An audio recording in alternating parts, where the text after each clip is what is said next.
What we got here, Jerry? Well, Miami, I went to down here to the right, I guess.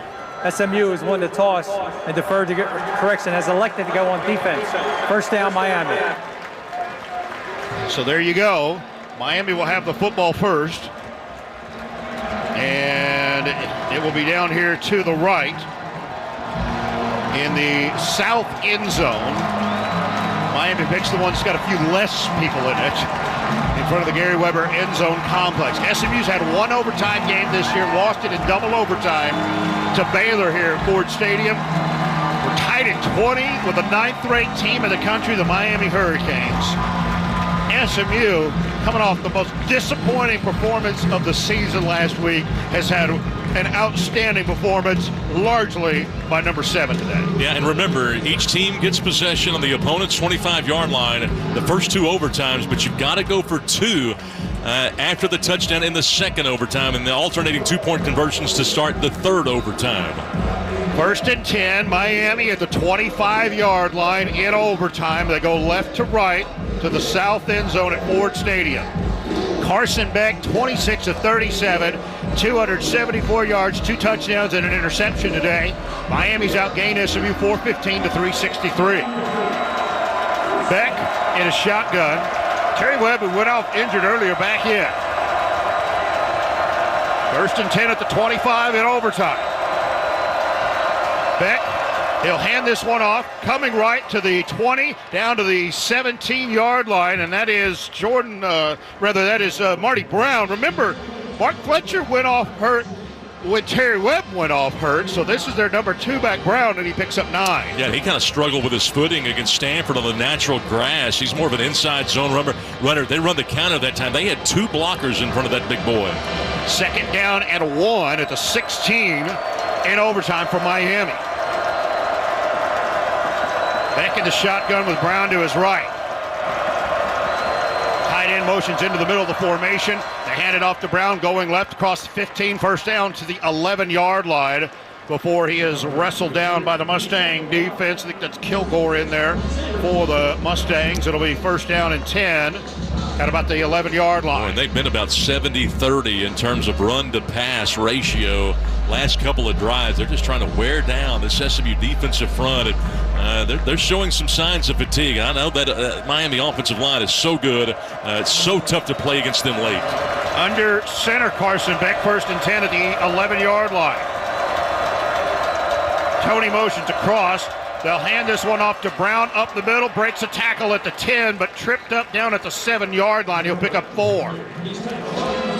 Overtime we are, 20-20 SMU and Miami. The Hurricanes with the first possession, and they have a second down and 6 at the 7-yard line. I like Brandon Miazono's leadership, getting everybody lined up before that snap. But you see guys getting pushed around. Keviante Spears getting pushed backwards down low inside that last play. Second and 6 at the 7. Back out of a shotgun. He has 3 receivers to his right. Now tight end motions across, handed off, and they're going to swarm him in the backfield. He'll be tackled officially for probably no gain. Keviante Spears in there along with Jeffrey Imba. It's going to be 3rd and 6 at the 7. This could be a 4-point play. 4-point play here, another big third down. They came into the game at 47%. They're right at that number right here, 7 of 15. You got to make them put it in the air here. Let's see if the Mustangs can get to bed. 3rd and 6 at the 7 for Miami. It is roaring at Ford. Well, they're going man defense, 1 high safety here. Back from the shotgun, looks to throw. Pumps, brings it down, throws across the middle. Intercepted! Come on, Moses! His second of the game! Carson Beck rarely makes a mental mistake like that. He's thrown 2 picks today. Ahmad Moses has his second of the contest. In that time, they force him to make a decision late, and he jumps the route. He tried to get it to Malachi Tony, and the Mustangs are 1 score away from upsetting number 9, Miami, here at home. 20-20 is our score, and SMU is going to have the football for their overtime possession. What a time to come up with a play against Carson Beck. An unforced error, no less. He's thrown 9 interceptions the whole season. Yeah. 2 have gone to Ahmad Moses today. 2 of the 9 to Ahmad. He threw 4 against Louisville. 2 were his fault. 2 were not in that ball game. But the Mustangs have turned them over, and now you're 25 yards away. A field goal here for the Mustangs will win it. You just can't turn the ball over here yourself. Kevin Jennings, 29 of 44, a career-high 365 yards, 1 touchdown passing, 1 touchdown running. 1st and 10 at the 25 for SMU in overtime. Trying to beat Miami. T.J. Harden can do right here. He should get the football. Jennings going to take it on a draw, running right to the 20, heads out of bounds at the 19-yard line. Wow, a play where you ordinarily just hand the football off on first down. Jennings, who's on one leg for the most part, runs for 5, his biggest run of the game. You know, when he first got hurt badly in the Clemson game, that was what he told them he could do, was run forward, not laterally. That's all he did, was just run straight forward. Got a terrible spot, by the way. He did. You know, all the linebackers were plugged up inside, thinking like everybody else was just going to be a dime play to start, and now you got 2nd and 5. At the 20-yard line in overtime. Jennings gives to T.J. Harden, running left at the 20, makes a little cut down to the 17-yard line. 3rd down and 2 upcoming for SMU. It's 3rd down and 2, and now you kind of got to consider, where is Keltner most comfortable? Is he most comfortable from the hash, from the middle, although you'd like to get a first down? Most importantly, if you don't get it, where's the ball placed? Yeah, because you do on the hash have a hard angle. You're on the left hash right now, so that's he kind of has to spread it out wide right to make it. And Keltner generally favors that right hash. But I think I'm looking for a first down on 3rd down and 2 at the 17-yard line. In overtime, Jennings gives to Harden up the middle. First down, SMU to the 15-yard line. Still going to Pyle, being pushed forward by Andrew Chamblee to the 14. First down, SMU in overtime. The Mustangs looking to win it on this possession. And Stone Edey, the tight end, comes out of there, and he is pumping his fist. He was excited about that first down, and a big one. First down and 10. SMU at the 14-yard line in overtime, tied at 20 with the Miami Hurricanes. Boy, nothing fancy here. This is just old-fashioned football, and the Mustangs' number 1 priority is ball security right now. Jennings in the shotgun. 1st and 10 for the 14. T.J. Harden has a hole up the middle, lowers his head to the 10. He's down to the 8-yard line. For an offense that ran for negative yards through the entire regulation, to have T.J. Harden come up with a huge run of 6 yards on first down here, getting down to the 8, is absolutely monumental. Longest run of the day. No question. By the whole team. 2nd down and 4 at the 8-yard line. 20-20 our score. SMU and Miami in overtime. The Mustangs can win it on this possession with any score. It's gone so old-fashioned. The Mustangs are now huddling. 2nd down and 4 from the 8-yard line. Jennings gives to Harden, up the middle to the 5, down to the 2, to the 1-yard line. 1st and goal at the 1. He just kept fighting and kept fighting. And we talked about the Miami offensive line wearing out the SMU defensive front. The inverse has happened here with great blocks by Bates and Addison Nichols seemingly the entire overtime. And the Mustangs are 1 foot away from upsetting number 9, Miami. 1st down and goal at the 1. Jennings in the shotgun, Harden to his right. Stone Edey, a blocking back to the left. Handoff, T.J. Harden, touchdown! Who's the U today? It's SMU for the win, 26-20. The biggest win in Ford Stadium history against a top 10 team. An unbelievable performance. The irony of this game and finish where the Mustangs the entire day could not generate a morsel of offense on the ground, absolutely lines up from the 25-yard line and rams it right down the Hurricanes' throat. Not one play goes through the air. They do it all on the ground in overtime. They run for 25 in overtime. They only ran for 23 in the whole game. How about that? Incredible. It is the first Mustang win over a top 10 team since the 1983 Cotton Bowl win over Pitt. going all the way back to the Pony Express days. And today, Eric Dickerson here, Craig James on hand, Michael Irvin, maybe the greatest and most powerful Hurricane ever, on hand today to watch the SMU Mustangs come up with an upset victory at home in Miami. Unbelievable. They can't believe what's just taken place today. SMU's going to get fined this week by the ACC, and nobody cares. No. The students are pouring out onto the field. It is a madhouse here on the turf at Ford Stadium with a he had pins put in his leg last season, in both legs, after he suffered injuries to both legs. He's gone through a lot to be where he is right now. He's shaken up on this one. And we're going to take a timeout here in Jacksonville. 9:39 to go. First quarter. Georgia with a 7-0 lead. And our first half today presented by attorney Ken Nugent. Injured in a wreck. There's only one call. That's all. The website is callken.com. Back after this on the Bulldogs Sports Network. It's college football season, so you need all the energy you can get. Luckily, Georgia Power knows a thing or two about saving energy. We understand that energy costs are an important part of your budget. That's why we're dedicated to providing tools and assistance that can help make a difference, so you can save your energy for the game. Visit georgiapower.com/myenergy to learn more.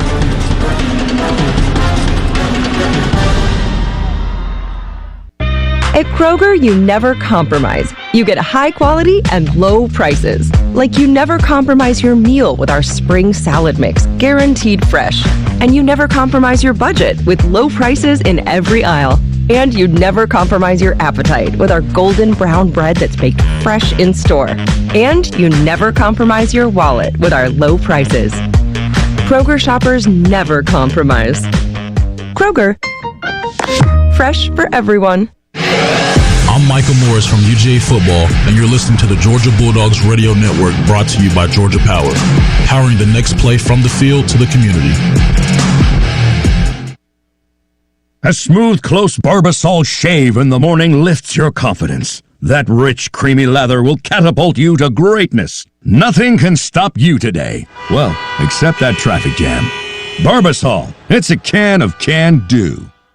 If you can plan barbecues and weddings, you can plan to protect yourself from a natural disaster. Sign up for local alerts, prepare an emergency kit, and make a family communications plan. Get started at ready.gov/plan. Brought to you by FEMA and the Ad Council. The right partner makes all the difference. For more than 185 years, we've forged personal relationships with our customers and communities, funding economic development and rallying around the causes that are important to our neighbors. With the technology, products, and expertise you expect from a big bank, and the local decision-making and commitment to community from your neighborhood bank, United Bankshares is your trusted financial partner for life. Proud to support the Arch Award and the Dogs. Bankwithunited.com. United Bankshares. Member FDIC.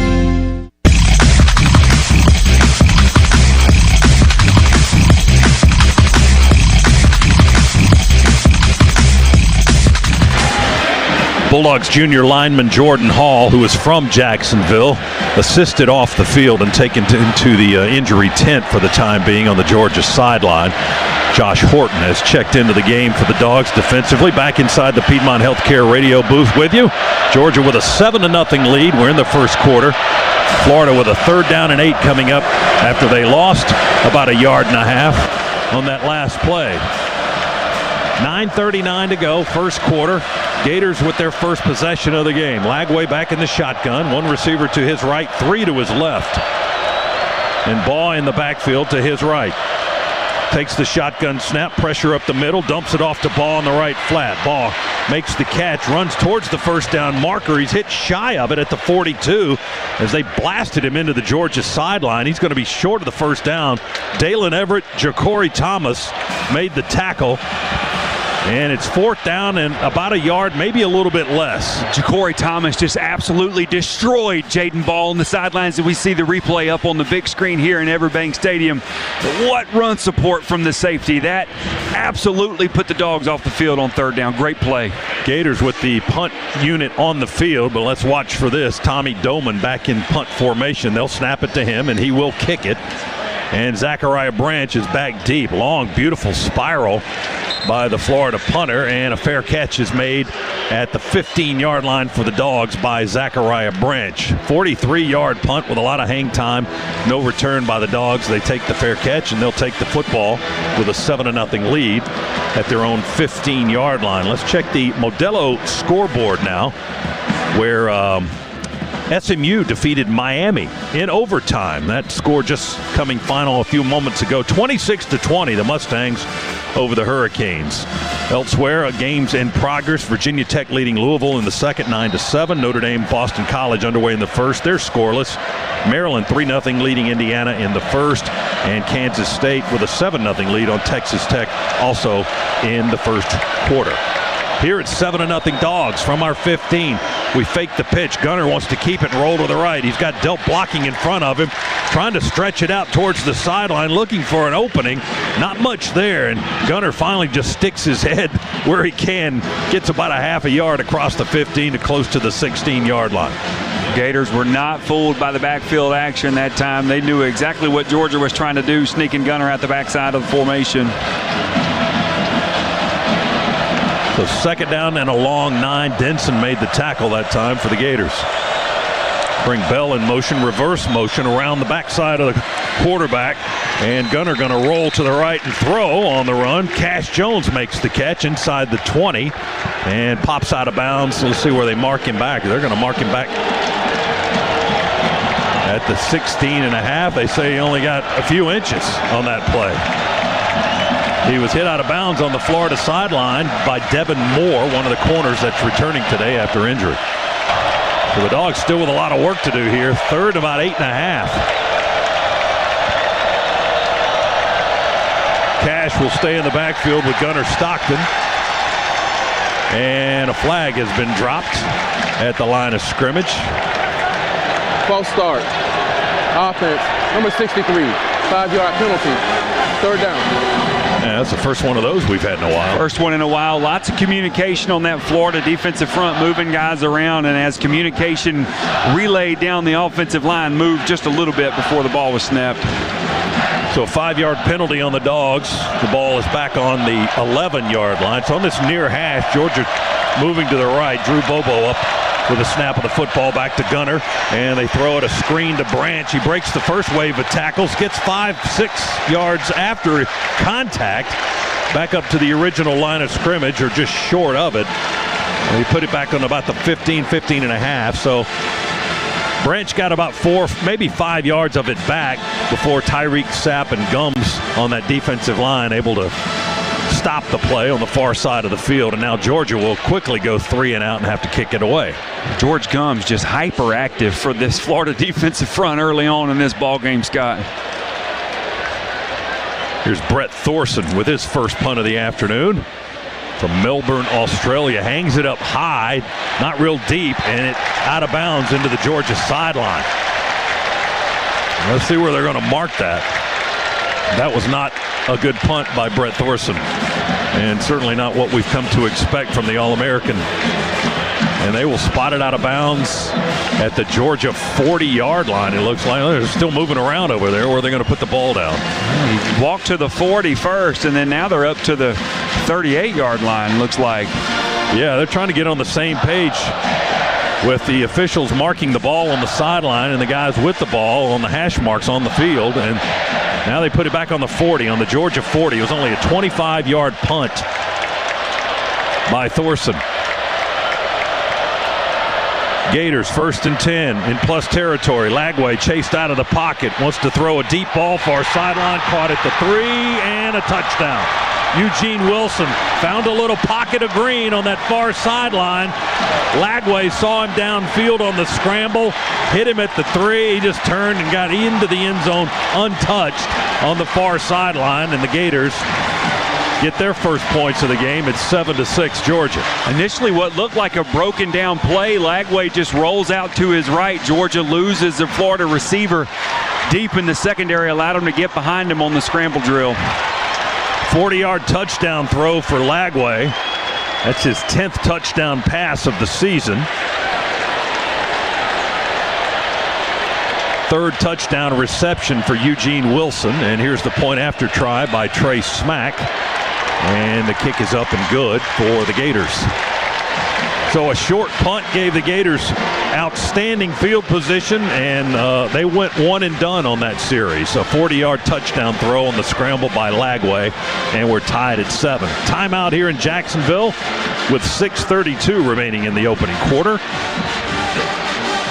Our first half today is presented by attorney Ken Nugent. Injured in a wreck, there's only one call, that's all. Callken.com is the website. Georgia 7, Florida 7 on the Georgia Bulldogs Sports Network. If you're a contractor, you're like a coach. Your success depends on the team you put on the field. I'm Kevin Swanson, business manager with the International Brotherhood of Electrical Workers, Local 613.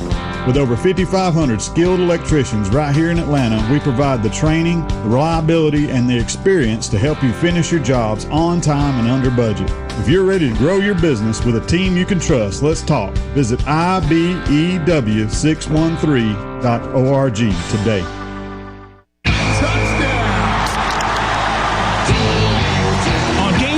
There's nothing like tailgating, touchdowns, and Twisted Tea Hard Iced Tea. Twisted Tea goes down smooth and tastes like real iced tea because it's made with real brewed tea. Cool, refreshing, and a 5% kick of alcohol. Twisted Tea Hard Iced Tea. Look for the bright yellow cans wherever you buy beer. Keep it twisted. Twisted Tea Brewing Company, Cincinnati, Ohio. Please drink responsibly. Here's a play at the tailgate that always works. Waking up before sunrise to sit in a folding chair in a parking space you paid $75 for. Setting up a flat screen TV in your truck that's bigger than the one in your living room. And also bringing soft, delicious buns baked with no artificial preservatives from Nature's Own, proud partner of the Georgia Bulldogs. And while we're talking about making the right play, enter for your chance to score season tickets at naturezownebread.com/buns. Terms and conditions apply. See site for details and official rules. Piedmont is passionate about Georgia, about each and every person that makes our state incredible. That's why we're leading real change in healthcare, dedicating ourselves to providing a quality patient experience through innovation, personalization, and teamwork. What does that mean for you? You get up-to-date treatment, collaborative care, and the best possible outcomes. To see more about our commitment to raising the standards of quality in Georgia, visit piedmont.org/quality care. Piedmont, real change lives here.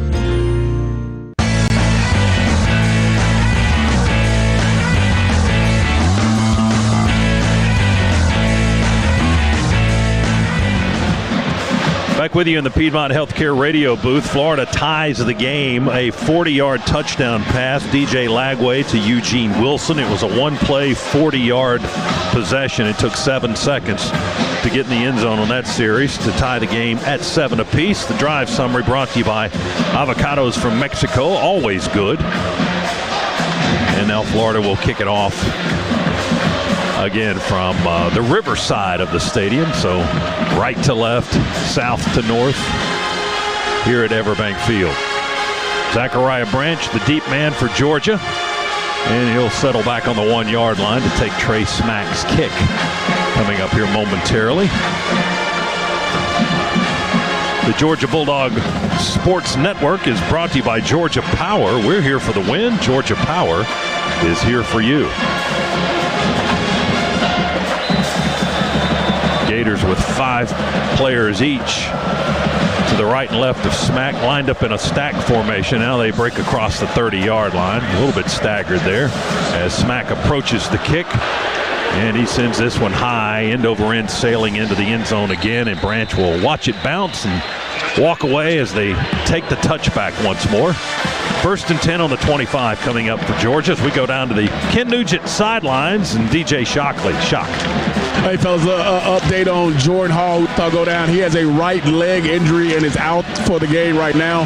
And for the offense, a lot of conversation that last drive about sticking to their rules when it comes to the run game. Because Florida likes to move, because Florida likes to stun a little bit, just tell them to stick to their rules. And that's what happened last series. They were getting a little out of whack because of the movement by Florida's offense. Florida's defensive line, but stick with it because they've got to run the football. All right, Shock, thanks. The offensive line now, Freeling and Glover on the left side, and you've got Gaston and Green on the right and Bobo in the middle. So Michael Morris not in there at the moment. Gunners pass is batted down at the line of scrimmage by Cameron James, 6'5", 270, a junior.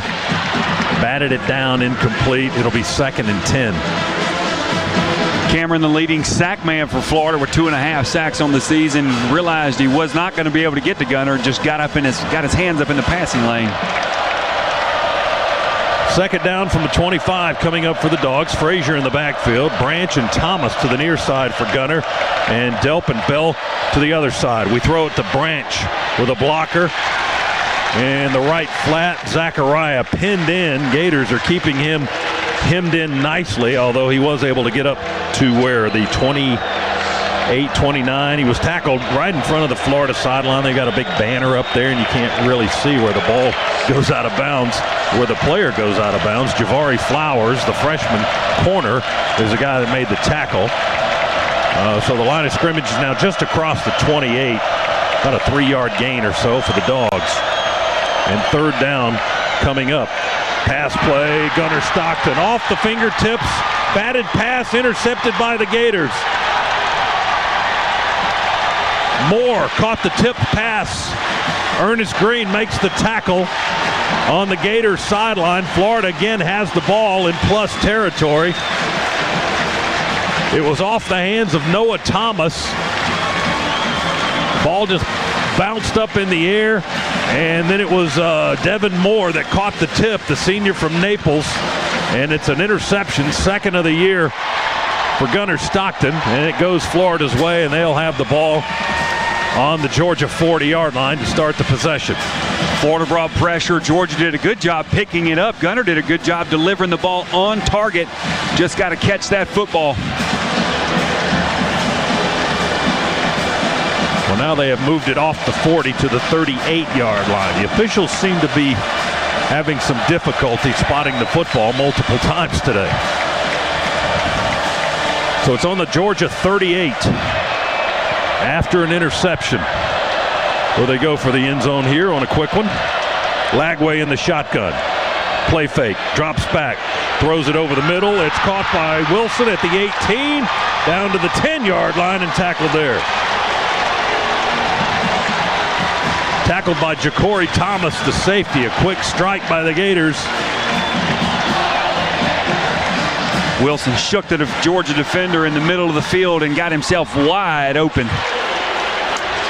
So they put it down at the 9-yard line. 29-yard pass play, 1st and goal for the Gators on the Georgia 9. We're tied at 7, but Florida now threatening after an interception. Lagway, shotgun. Handoff, ball, just runs up the middle. Trying to get behind blue shirts. Now he's laying on top of the pile, and he dives another yard or two towards the 5, and they may give him that. He wasn't on the ground, he was on the pile, and he dove on top of the pile to get a few more yards to the 6. So he got 3. McLeod and Allen in that pile of humanity for the stop by Georgia's defense. Gators on the Dogs 6. 2nd and goal. 2 receivers to the right for Lagway. No one to the left. Play fake. Lagway going to keep it and run on an angle to the near side. Here comes C.J. Allen, the linebacker, to make the tackle around the legs at the 5. Allen exploded out of his position, saw Lagway angling towards his near corner, and made the tackle. They'll spot him down just a few inches inside the 5-yard line at the 4.5. Exploded his right, Scott. C.J. Allen, which showed his tremendous closing speed, keeping Lagway out of the end zone there. 3rd and goal for Florida on the Georgia 4.5 in a 7-7 ball game. Getting late in the first quarter. Snap back to Lagway. Pressure from the edges. Steps up in the middle. We wrap him up at the 5, down to the 4. Raylan Wilson, the linebacker, takes down the Florida quarterback as he tried to step up in the pocket and run. He got about a half yard maybe. And here comes the Florida field goal unit. Pressure came up the middle from Joseph Jonah Ajonye. Did a great job just absolutely planting the right and the left guard for Florida in Lagway's lap. That's some nice defense by Georgia after they gave up the gash play following the interception to put Florida inside the 10. They keep them out of the end zone for the moment. They'll try a 22-yard field goal near hash, kicking left for Trey Smack. Should be a chip shot for Smack and the Gators, and it is, as the kick is up and good through the uprights and into the net. And Florida has taken the lead now, 10-7 with 3:02 remaining in the first quarter. So a tipped ball interception for Florida gave them possession at the Georgia 38-yard line. 5 plays later, they have 3 more on the board. A 22-yard field goal. It's a 5-play drive, 34 yards in 2 minutes and 40 seconds. That's the scoring summary brought to you by Avocados from Mexico. Always good. Gators now with a 10-3 lead. Heck of a win from our defense. Excuse me, I'm sorry. Yeah, a heck of a win by our Bulldog defense there, keeping Florida out of the end zone, forcing the field goal on the interception and the quick change in a short field. Gators will kick it off again.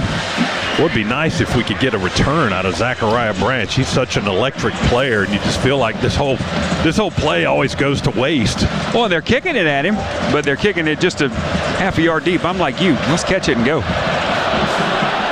Smack's kick down the middle of the field, now a little to the left. Now Branch will return it on the run at the 5, up to the 15, 20, between the hash marks. And he got into a lot of traffic there between the hashes and is knocked down to the ground around the 21-yard line maybe. Let's see where they're spotting him back. Side judge over on the far side of the field says he didn't get back to the 20, so inside the 20 just by inches. No real wind to speak of either in this stadium, so that must have been a mishit by Smack. Or maybe, like you, Scott, they have confidence in their kick coverage. Maybe they want to kick it to him and start with a shorter field, or excuse me, a longer field. It's going to be 1st and 10 for the Dogs on their 20. 10-7 now, Florida in front here late in the first quarter. Branch in motion to the left.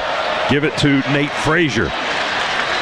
He jukes to the outside, going around Ernest Green at right tackle and up the field to the 25-yard line. Shaking and baking. He uses a lot of energy, darting and cutting right and left before he goes forward, and he got 5 yards out of that. And our 2 tight ends were absolutely having pleasure drive blocking those linebackers for Florida on that play. You got Josh McCray in the game and Dwight Phillips, and Phillips will get the carry as he swings around to the left and follows the flow upfield across the 30 to the 31-yard line. That's 6 more and a first down for the Dogs. So 2 plays, 5 yards once, 6 yards the next time. Kofi Asarier made the tackle for the Gators, but it's a Scana Energy first down on the run by Dwight Phillips. Dwight Phillips sticking his head up in there behind now left guard Dwight Glover. Great push on that offensive front to pick up that first down. 1st and 10 on our 31 for the Dogs. Humphreys in motion to the near side. Frazier's back in the backfield. Nate gets the carry, puts it in his right arm, and off he goes. Across the 35, up the hash. Falls forwards at the 38-yard line. Tackled there by Miles Graham and Bryce Thornton at the 37-yard line. So it's a gain of 6. And it's going to be 2nd down and 4 for the Dogs. Ball's on the near hash. Georgia moving to our right. 80 seconds to go in the quarter. 10-7, Florida lead. Toss it to Frazier. He hands it to Humphreys on a reverse with a blocker on the far side. One of them is Gunner. And Humphreys going to cross the 40 and then got knocked to the side at the 43-yard line as he kind of ran out of real estate, but got the first down. They moved the sticks. Castell and Moore in the secondary up to hit Humphreys and knock him down at the 43.5. He got about 6.5 yards on the first down run. Great play call from Coach Bobo, recognizing Florida is over pursuing. Reverse field and almost ripped off a big one. Missed one block and that would have gone. Stockton was one of the guys over there blocking for the Dogs on that play. 1st and 10 with 34 seconds to go in the quarter. We throw it out to the near side. It's caught low off the turf by Dylan Bell. He scoops it up and runs in front of the Florida sideline up to the 50-yard line, where he's tackled there by Jordan Castell and Cormani McLean in the secondary, and that's going to be a gain of 7 more. Let's see if that's the last play of the quarter. 10 seconds to go. Georgia may take another snap, and they will. Fake a toss to the left. Pressure up the middle. Gunner avoids it. Rolls right. Pump fakes. Now just runs and gets what he can before he runs out of real estate in the Florida sideline. He just dove for that last yard or two right into the Gators bench area. And where do they mark him? 49-yard line. The first quarter. That's the end of the quarter. And quarter number 2 is coming up. So Georgia's got a third down coming up after the break. First 15 minutes in the book. And the Gators have a 10-7 lead over the Dogs here in Jacksonville. Quarter number 2 coming up after we tell you our first half today is presented by attorney Ken Nugent, injured in a wreck. There's only one call, that's all. CallKen.com, the website. Back after this timeout on the Georgia Bulldogs Sports Network. This football season, the Bulldogs won't be the only ones scoring. Let First Franklin Financial help you score the cash you need with a loan up to $15,000. At First Franklin, we offer fast approvals, fixed rates, and payment plans to fit any budget. To find the Georgia branch near you, visit us at WeMakeLoans.com. All loan terms and APR depend on meeting our underwriting and income criteria and may require collateral. First Franklin Financial Corporation, NMLS number 141654. Georgia residence licensing number 5656. Offer not available in North Carolina. In the SEC, it just means more. But what is it exactly? It's the fans, the students, the traditions, the legends. It's passion to celebrate deeper, reach farther, think smarter, make an impact off the field. It's that intangible thing that happens when 16 schools raise the bar as one. Because in the SEC, it just means more. I'm Michael Morris from UGA Football. You listen to the Georgia Bulldogs Radio Network, brought to you by Georgia Power, keeping Georgia running on and off the field. Getting hit hard isn't just part of football. It's part of life. A car crash, a bad fall, an injury that takes you out of the game, you don't shake that off. You fight back. With over $25 billion recovered, Morgan & Morgan helps injured people across the great state of Georgia get the compensation they deserve. Because when life hits hard, you need a law firm that hits harder. Morgan & Morgan Atlanta, 191 Peachtree Street, Atlanta, Georgia. Dial pound law or visit forthepeople.com. Prior results do not guarantee a similar outcome. We know no one's journey is the same. That's why Delta Sky Miles moves with you. From earning miles on reloads for coffee runs, shopping, and things you do every day, to connecting you to new experiences, the Sky Miles membership fits into your lifestyle, letting you do more of what makes you, you. It's more than travel. It's the membership that flies, dines, streams, rides, and arrives with you. Because when you have a membership that's as unique as you are, there's no telling where your journey will take you next. Learn more at delta.com/SkyMiles.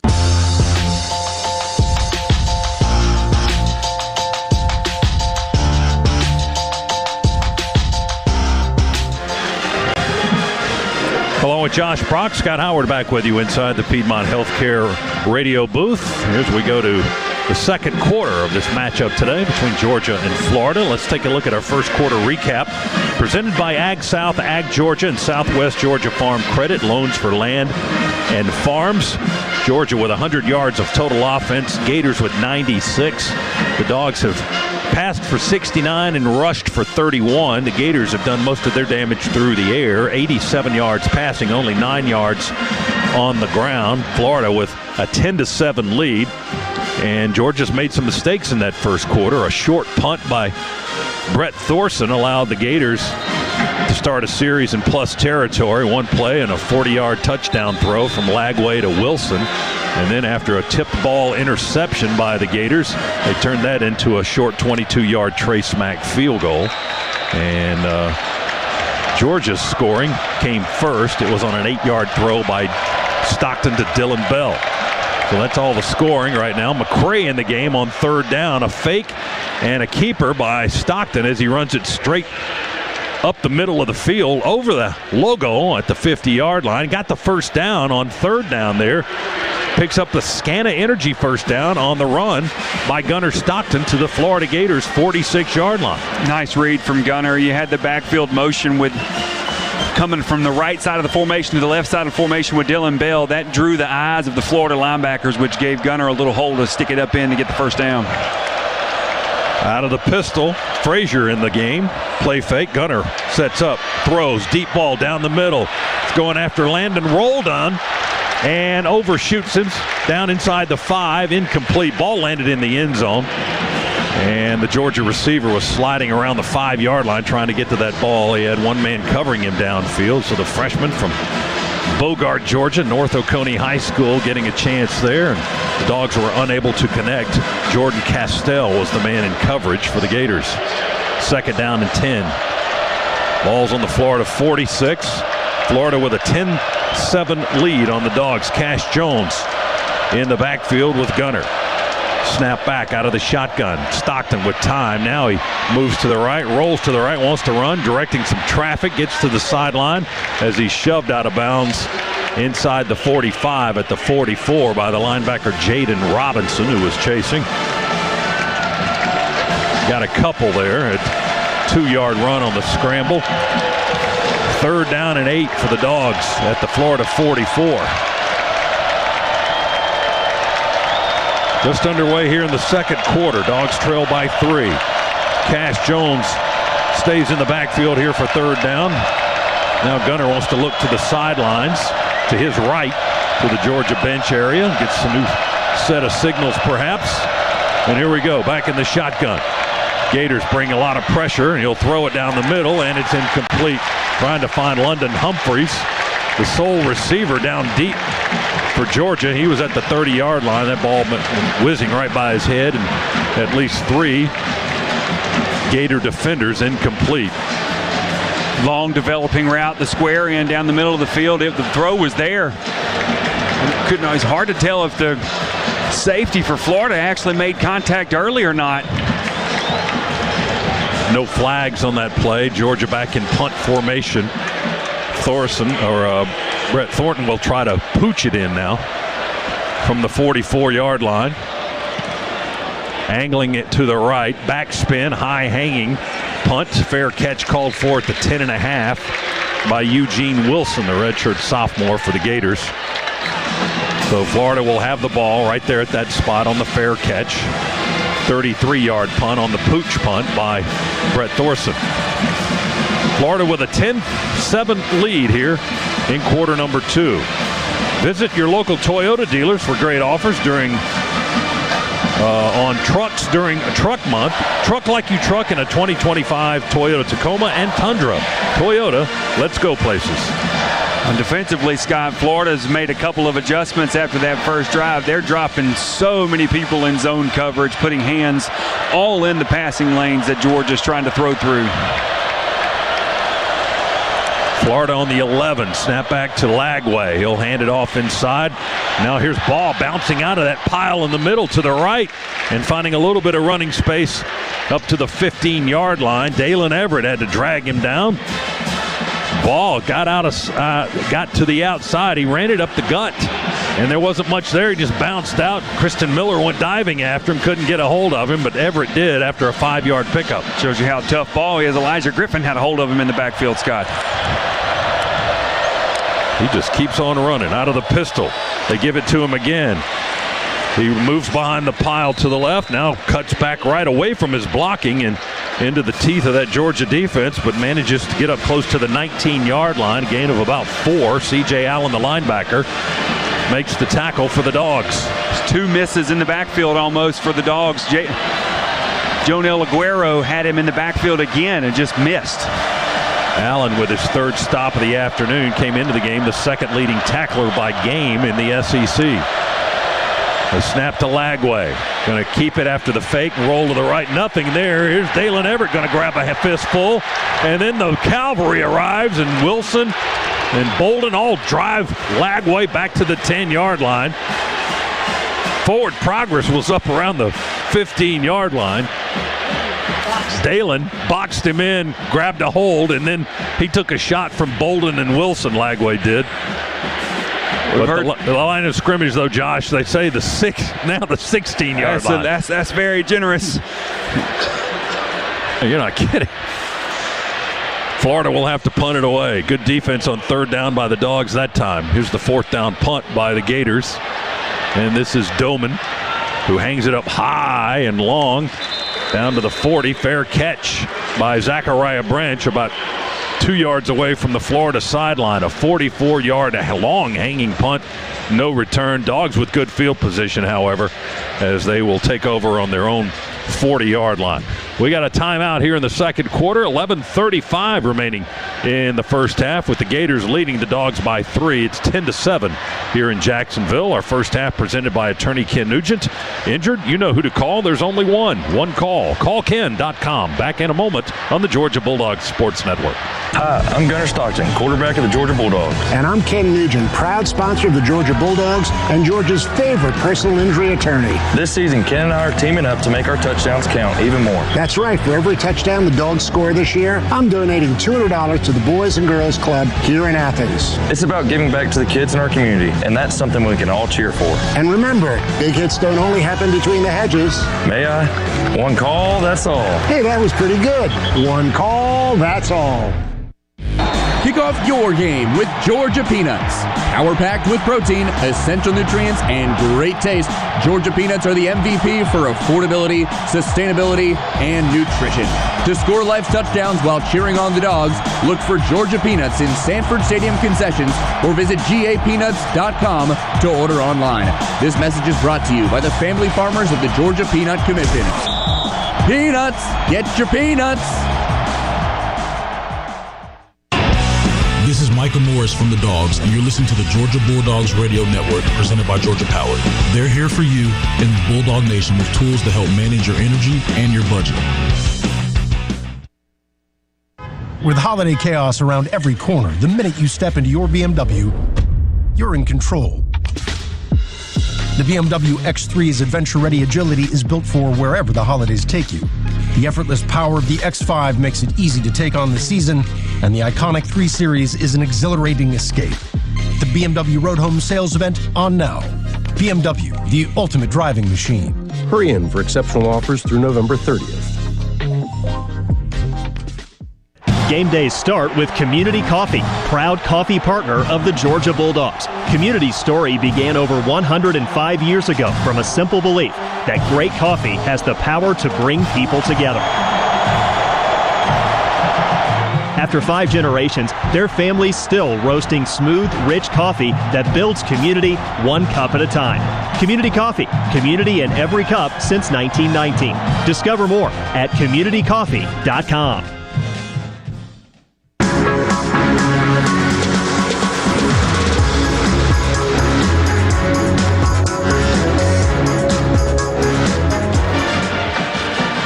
Back with you inside the Piedmont Healthcare Radio booth here at Everbank Stadium in Jacksonville, Florida.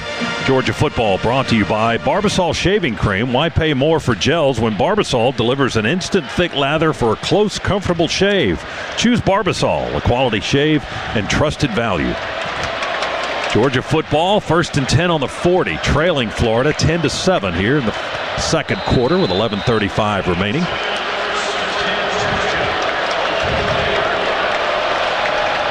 Michael Morris back in at left guard now for the Dogs offensive line. Glover goes to right guard, and Gaston is next to him at right tackle. Snap in the shotgun, handed off to Frazier, running to the right. He got behind Morris for a second as the line was pushing the Gators defense to that side of the field, and then just a wall of blockers allowed Frazier to just cut right upfield behind him, Josh, up close to the 45-yard line. He got almost a full 5 yards before Graham made the tackle. Absolutely. Nate defeated his guy in the backfield, and because of Florida's pursuit, man, they are over-pursuing so much in the early parts of this game. 2nd and 5 for the Dogs on our 45. Gunner going to hand it to Frazier, and Frazier breaks away from the quarterback and runs up across the 50-yard line, falls to the Florida 49. Aaron Childs, a linebacker, on the tackle. It's a first down run, 6-yard gain for Nate Frazier, and Gunner was trying to block after he handed it off. He couldn't quite reach the Gator defender. Here's Frazier now with a bounce out to the right, upended as he flies through the air, lands on his back at the Gator 47. Castell went low and knocked him up in the air, and Frazier comes down after a 2-yard gain to the Florida 47. 2nd and 8 coming up. Gunner was trying to block, as you said, Scott, on that previous play, and that's the threat of the quarterback run. That froze that backside linebacker, which allowed Nate to be able to pick up the first down. Chauncey Bowen's in the game now. As Branch goes in circular motion around the quarterback, we throw it to him in the right flat. He got a block on the edge. Branch trying to shake a defender as he jitterbugs, jumps in the air, tried to hurdle a guy, and they just kind of carry him out of bounds at the 43 on the Georgia sideline. That was Bryce Thornton, the safety from College Park, Georgia. That wasn't buying all the fakes. Delp and Lucky blocking for Branch on the right side of the field, but it will be third down for the Dogs. Third down from the Gators' 43-yard line. 3rd and 4 for the Dogs. Handoff, Bowens churning and driving between the tackles, between the hash, over the 40, inside the 40, and down to the 38. Micah Morris says that's a first down, and it is. Denson and Castell on the stop for the Gator defense, but Chauncey Bowens running nicely to move the sticks for the Dogs down to the Florida 38. A little cheap shot gone unnoticed after the handoff. Gunner Stockton actually tackled to the ground. No flag after that. 5-yard run for Bowens. He stays in the game to the left of Gunner. Give him another chance. Chauncey to the right side. Runs into the backside of Gaston, who ends up pancaking Sapp over there on the right side. Sapp a little slow to get up. He just had 365 pounds eat his lunch. And Bowens to the 35-yard line on the run. He gains 3. Seen those big earth movers on construction projects all over the place. That's exactly what that looked like from Gaston. Sapp for a moment looked like he had been run over by one of those things. 2nd and 7 for the Dogs. Branch comes in motion to the near side. Gunner will throw it this way with a screen to Branch. He goes up high to make the catch. He's got Noah Thomas blocking, but the blocking breaks down, and there are more defenders than we have blockers on the near side, but a little bit of movement in the positive direction there to the 34 maybe. Castell again, another stop. He's been all over the field for the Gator defense here in this first half. They put it down on the Gator 33. So we got 2 out of that pass to Branch. And now it's third down for the Dogs. Zach has to catch that one and go. He gave too much time for the pursuit to come tackle him. 3rd and 5 Georgia on the Florida 33, trailing 10-7 here in the second quarter. Cash will take the pass right flat. It got a great block from Bell, but they're going to throw a flag on it as Cash catches that swing pass and down the sideline for a first down and more, but it's coming back. They're going to get Dylan Bell. Maybe a block in the back or a hold. I'm not sure what they will call, but they threw the flag immediately on the Dylan Bell block. Those blindside blocks have been a point of emphasis, but that didn't look like a blindside block. But then again, neither did the one at Auburn a few weeks ago. Officials indicating holding. Offense, number 86, 10-yard penalty from the previous spot. I don't know how you hold a guy that you helicopter across the field, Scott. I mean, that was an absolute... Oh, no, that's a hit in the hip that spun the guy around, not an arm that held him. Didn't see it at that point. We got a quick replay on the video board here in the stadium, but that didn't mesh with the penalty call against the Dogs, the little bit of tape that we saw there. So the ball back on the 43. And it's third down and 15 on the Gators' 43-yard line. Georgia trails by 3 here in the second with 7:20 to go. Clock moving. Third down and 15. Snap back to Gunner. Handoff Chauncey Bowens. He explodes out of the backfield. Angles to the near side. Inside the 40 on the carry. And down to the 37-yard line. Miles Graham and George Gums make the stop for the guys in blue. I thought the offense was going to have 2 opportunities to pick up this first down, and here they go. If they go quick, they can catch Florida off guard. 4th down and 8 from the 36-yard line after that 7-yard run. Now Georgia's offense standing and looking back at Gunner. Now he's going to talk to the offensive line. Clock continues to move. Play clock at 9. Stockton in the shotgun. 3 receivers right. He wants the ball. They take the ball. Gunner wants to go deep. He's got one-on-one with Bell. There's a lot of hand fighting on the near sideline. There's flags on the field. The pass is incomplete down at the 5. And now we'll sort all this out. You're going to have offsides. Gunner really trying hard, being very demonstrative with his claps. pre-snap trying to draw Florida off sides, and I think they did, but then the white hat dropped a flag right where Gunner was standing. The dead ball foul in the play. False start. Offense, number 14, stimulating the snap. 5-yard penalty. Third down. Yeah, Gunner was very demonstrative with his claps. Can't you have a lot of energy on the snap of the football? You can.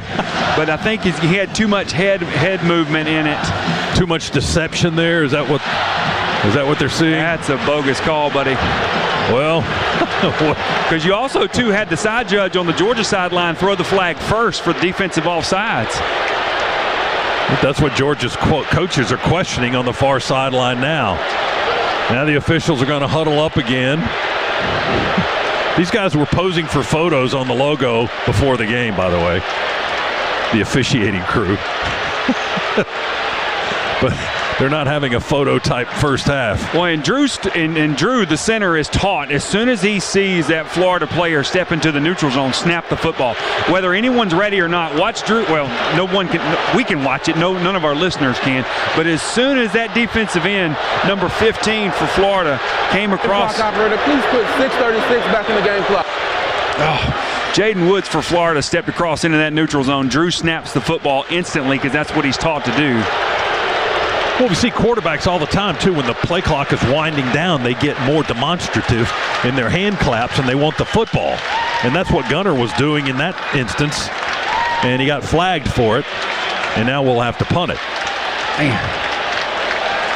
Ball's on the Florida 41. It's 4th and 13. And again, Thorson will just try to pooch it in deep. The Gators return man, Wilson, is on the 10-yard line. Here's the kick by Thorson. He'll hang it up with a lot of back spin, and it'll come down at the 8. Take a little bit of a Gator bounce, and Bo Gardner, the long snapper, is the guy who jumps in the air and downs the football at the 11. Florida football. When we come back, we've got a time on the field here with 6:10 to go. Second quarter, Florida leading Georgia by a score of 10-7. Our first half today presented by attorney Ken Nugent. Injured, you know who to call. There's only one. One call, callken.com is the website. Gators 10, Bulldogs 7 on the Georgia Bulldogs Sports Network. This football season, the Bulldogs won't be the only ones scoring. Let First Franklin Financial help you score the cash you need with a loan up to $15,000. At First Franklin, we offer fast approvals, fixed rates, and payment plans to fit any budget. To find the Georgia branch near you, visit us at WeMakeLoans.com. All loan terms and APR depend on meeting our underwriting and income criteria and may require collateral. First Franklin Financial Corporation, NMLS number 141654. Georgia residence licensee number 5656. Offer not available in North Carolina.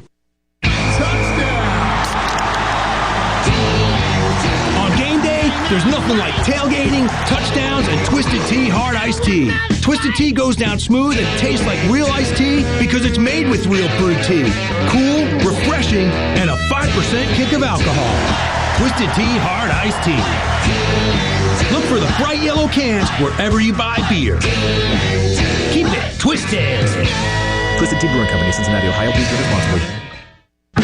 I'm Michael Morris from UGA Football, and you're listening to the Georgia Bulldogs Radio Network presented by Georgia Power. We bring the energy every game, and Georgia Power brings it every day. Pop quiz. What's the best way to win money? How about instantly? Because right now you could instantly win $25 just for playing Cash Pop in store. Now through November 23rd, 2,000 winners a week will instantly win $25 just for playing. Just look for the prize alert on your ticket and listen for this sound. You're a winner! That means you won $25. So hey, let's get popping. It all ends November 23rd, so hurry and play Cash Pop from the Georgia Lottery. Play responsibly. I'm John Addison, a Georgia graduate, lifetime Bulldog fan, and chairman of distribution for Primerica, the largest independent financial services marketing company in North America. Primerica makes the maximum impact on the communities we serve through our concepts and products and by giving back through the Primerica Foundation. As a Georgia-based company, Primerica is proud to continue our long-standing tradition of sponsoring Georgia athletics. Go Dogs!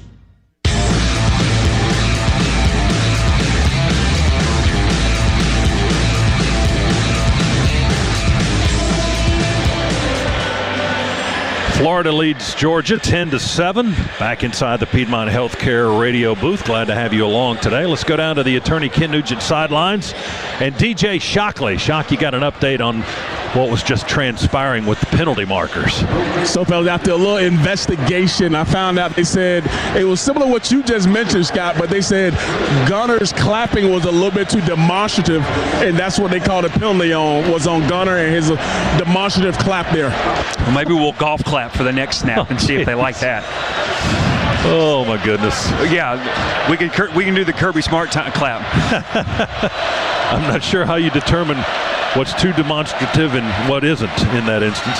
Here's Ball just weaving his way up the middle and then getting out of trouble and bouncing outside for a long run from the 11 up across the 30 to the 33-yard line.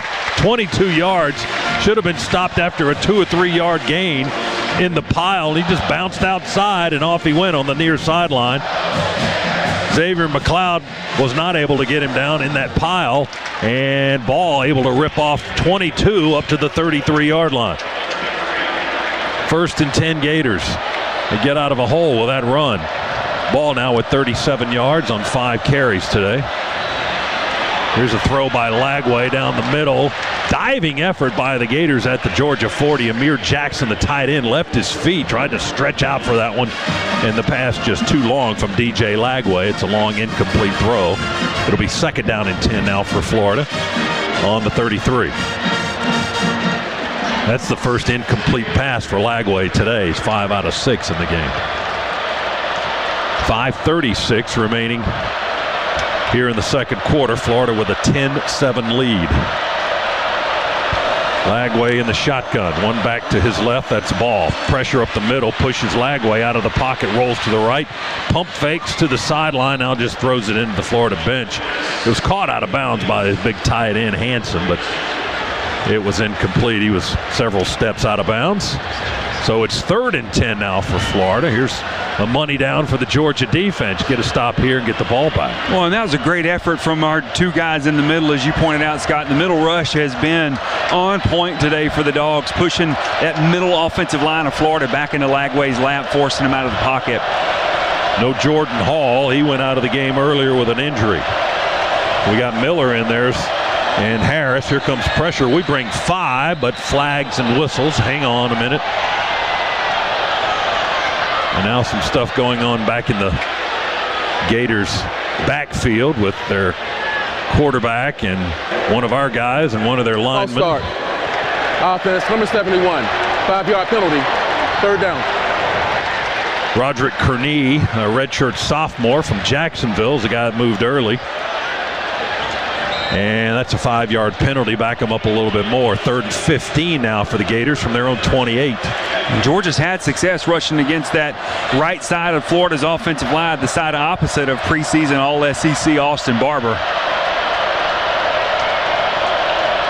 They run a man out in motion out to the left side. That's Sturdivant. They run a screen to Wilson over there. Throw it to Wilson, who makes the catch. He's the guy that had the touchdown catch earlier on a 40-yard throw. Not quite a 40-yard touchdown catch and run this time, as the Dogs pile him up defensively on the far side of the field, right on the 35-yard line, with K.J. Bolden, Jonell Aguero, and C.J. Allen on the stop. Also Ellis Robinson in on that play for the Dogs.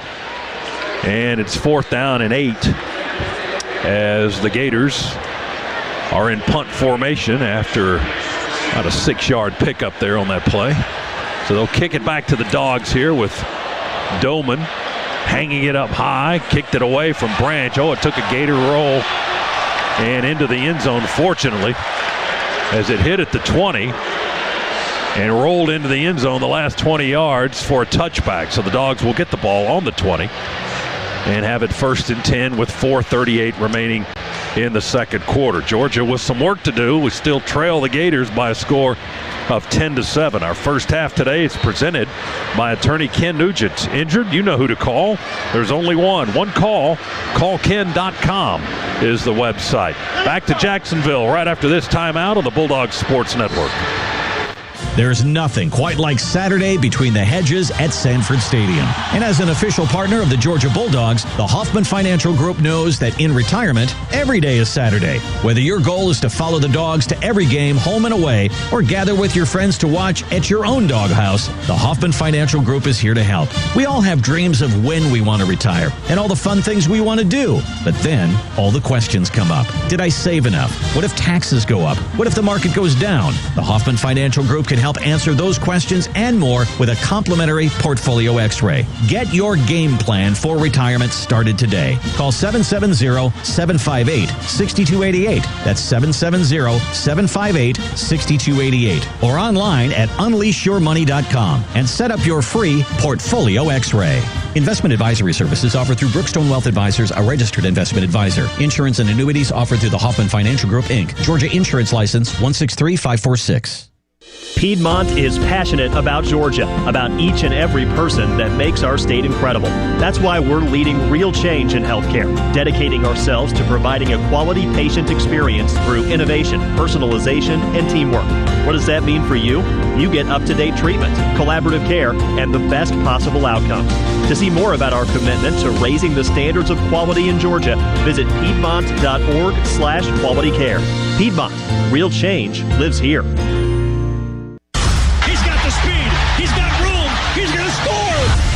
No one gets you closer to the game than Sirius XM College Sports Radio. For the win! Got it! Let's go! Tune in for news, talk, and analysis from the offseason through regular season and into the postseason. We've got your team covered anywhere you go. Deep to center field! Oh, it's gone! Get a free trial at SiriusXM.com/College Sports Radio 2025.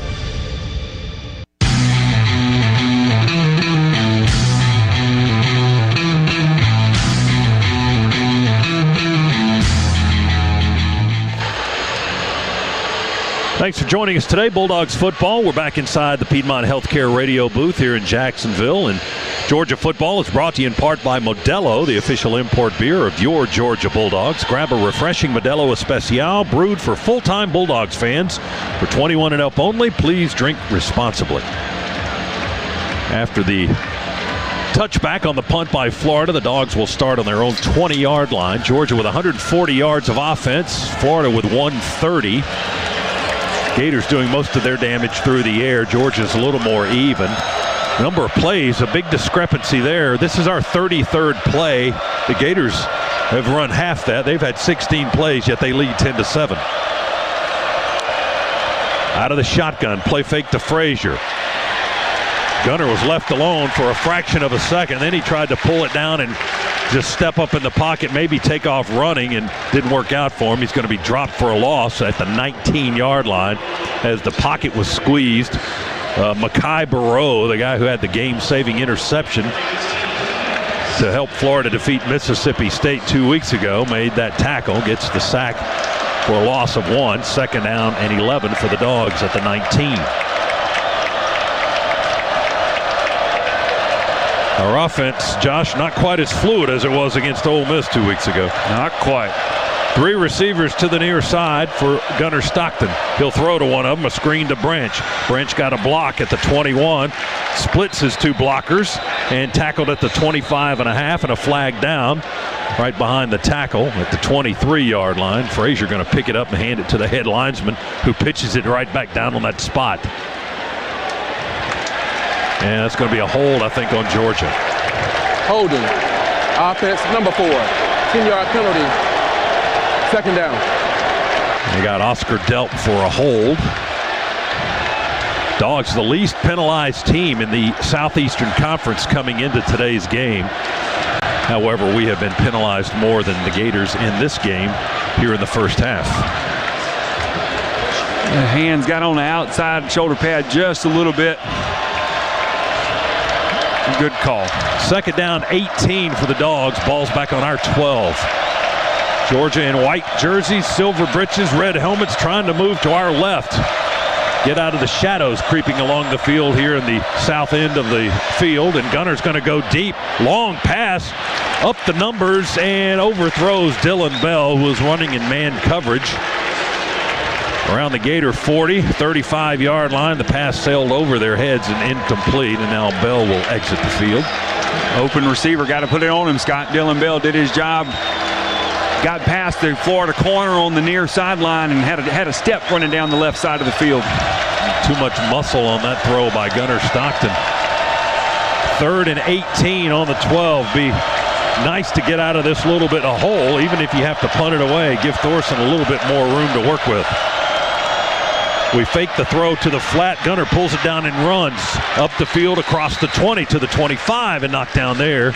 13-yard scramble on the design quarterback run. Jaden Robinson, the linebacker, makes the stop of Gunnar Stockton after the 13-yard pickup, but it's still 4th and 5 for the Dogs, and we'll have to kick it away. Scott, we did what you wanted to do. Got out of those shadows just a little bit. Now let's have a little bit of a redemption factor here from Thorson. His first opportunity to punt, or shoot, after punting open field after that bad punt to start. Yeah, just turn it loose here. Man, he did.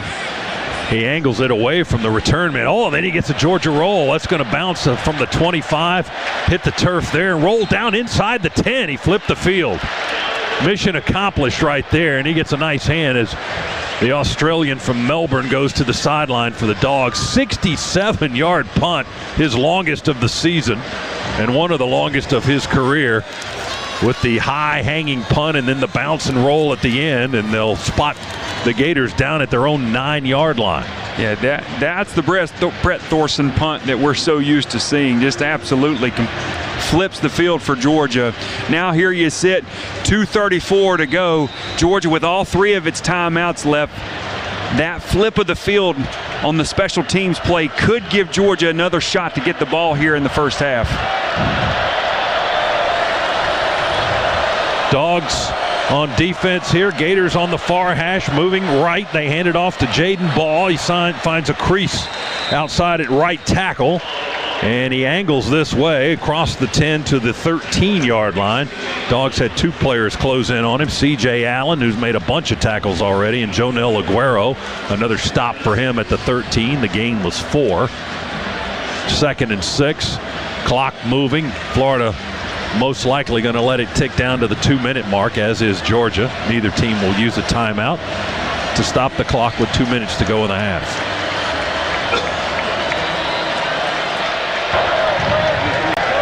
This is a 2-minute timeout. Thank you for that, referee James Carter. All right, 2 minutes to go in the quarter and the first half. Florida with a 10-7 lead over 5th-ranked Georgia. Our first half today presented by attorney Ken Nugent. Injured? You know who to call. There's only one call. CallKen.com is the website. We'll return to Jacksonville right after this break. The Gators lead the Dogs 10-7 on the Georgia Bulldogs Sports Network. I'm Lieutenant Maurice Rain with the Georgia State Patrol. I'm Master Sergeant Dylan Bryan with the Florida Highway Patrol. While we may be rooting for different teams on the field, we're on the same team when it comes to keeping drunk drivers off the road. When you're watching the game, we'll be on the road. If you're drinking, do not get behind the wheel. Designate a sober driver rideshare cab. If not, we will be there to take you to jail. Remember, drive sober or we will pull you over. At Kroger, you never compromise. You get high quality and low prices. Like you never compromise your meal with our spring salad mix, guaranteed fresh. And you never compromise your budget with low prices in every aisle. And you'd never compromise your appetite with our golden brown bread that's baked fresh in store. And you never compromise your wallet with our low prices. Kroger shoppers never compromise. Kroger, fresh for everyone. I'm CJ Allen from UJ Football, and you listen to Georgia Bulldog Radio Network, presented by Georgia Power. We bring the energy every game, and Georgia Power brings it every day. Dogs fans in Athens, we have 2 important rules. Support local business and cheer on the Georgia Bulldogs. This season, we would like to thank our official hometown team partners for their support of Georgia athletics. First Watch, Longhorn Steakhouse in Athens, and Certa Pro Painters of Athens. Learn more about how you can support these great local partners by finding the Hometown Team Partners ad in the digital game program on GeorgiaDogs.com. Support our hometown team partners and you'll support the Dogs. Kick off your game with Georgia Peanuts. Power-packed with protein, essential nutrients, and great taste, Georgia Peanuts are the MVP for affordability, sustainability, and nutrition. To score life touchdowns while cheering on the Dogs, look for Georgia Peanuts in Sanford Stadium concessions or visit gapeanuts.com to order online. This message is brought to you by the family farmers of the Georgia Peanut Commission. Peanuts! Get your peanuts!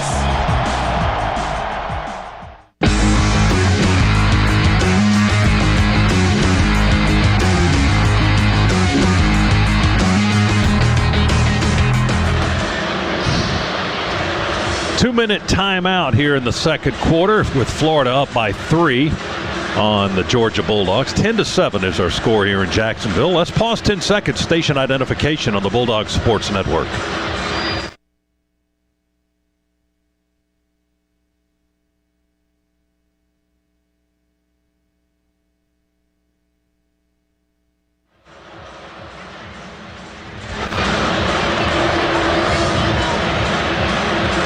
Florida with the football, second down coming up.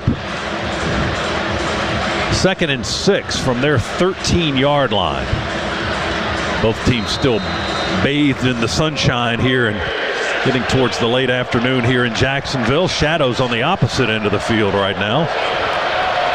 Lagway back in the shotgun. They run out of the pistol actually with ball behind him. A quick throw, a belt by the Georgia defense of Dallas Wilson, who caught the ball, and we hit him hard with KJ Bolden. He almost dropped it.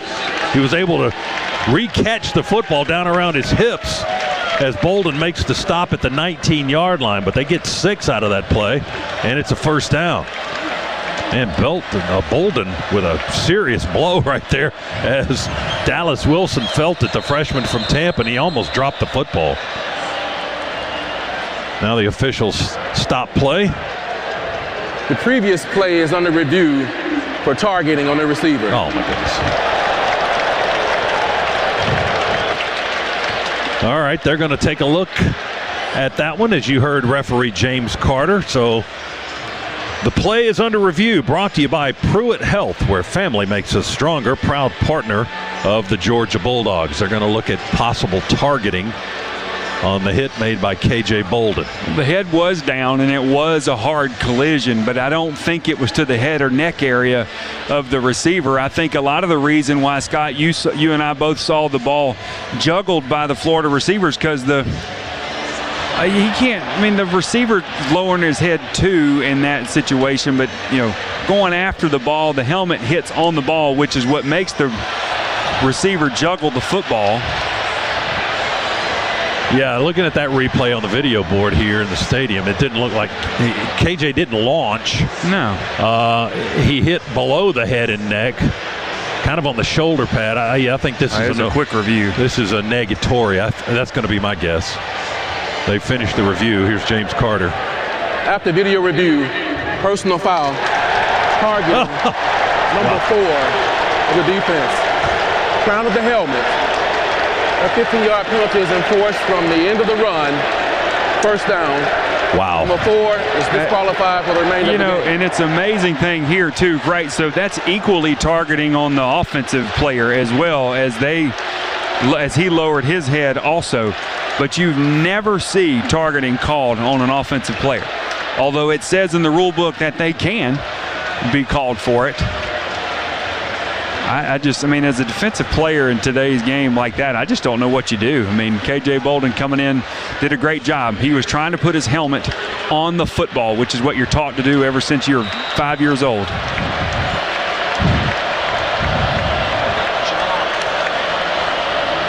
So Zion Branch is now in the game. KJ Bolden has been disqualified for targeting. Florida will run a play here on 1st and 10.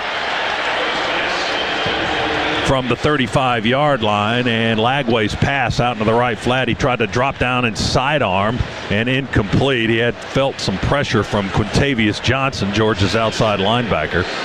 2nd and 10 after the incomplete pass.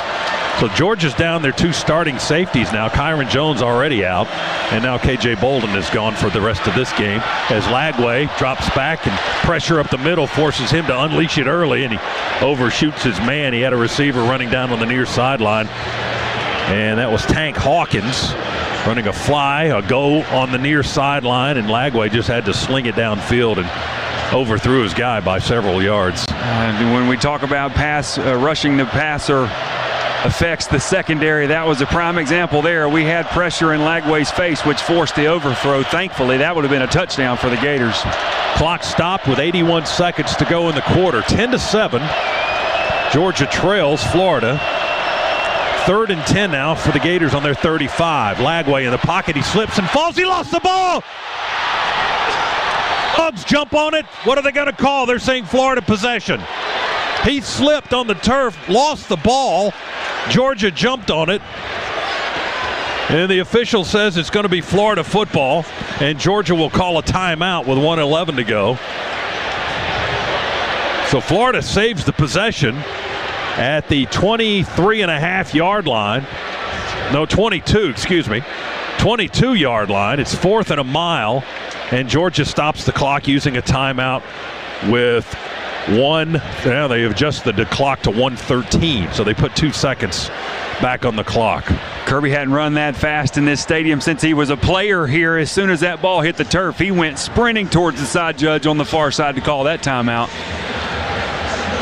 Boy, that was almost a sudden disaster for the Gators had the Dogs been able to take over on that spot. But Florida will be allowed to punt the ball away. And we'll see what the Dogs can do with a couple of timeouts remaining and 1:13 to go, down 3 here at the end of the first half.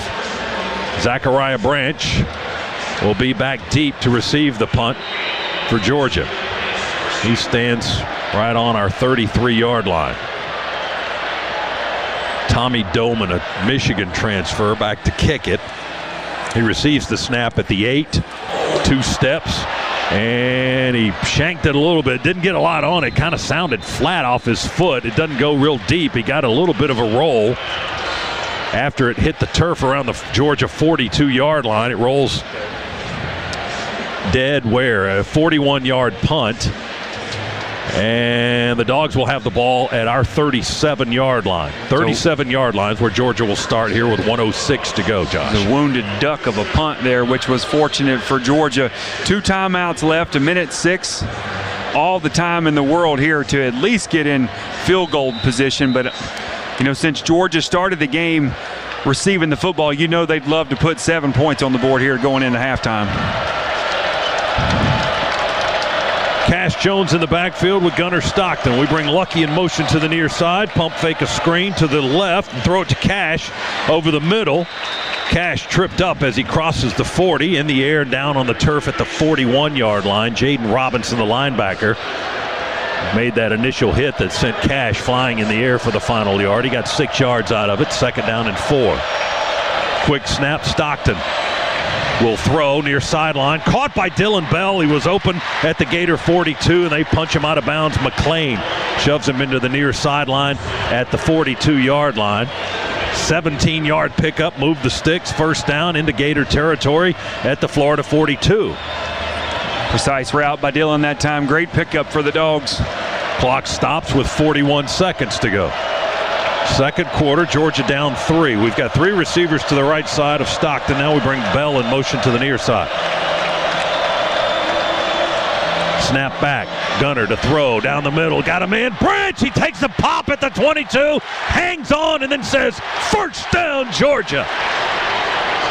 Jaden Robinson gave him a lick at the 21-yard line. Gain of 21. Dogs on the move. 1st and 10. Clock moving at 30 seconds and ticking.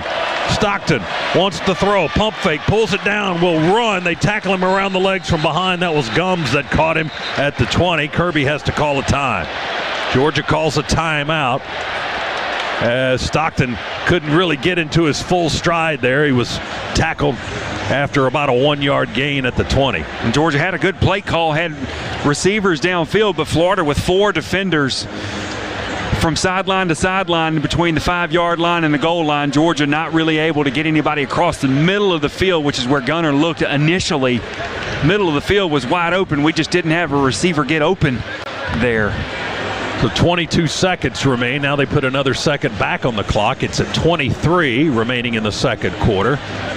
Georgia on the Florida 21-yard line. Let's recap the second quarter thus far. It's brought to you by Ag South, Ag Georgia, Southwest Georgia Farm Credit, loans for land and farms.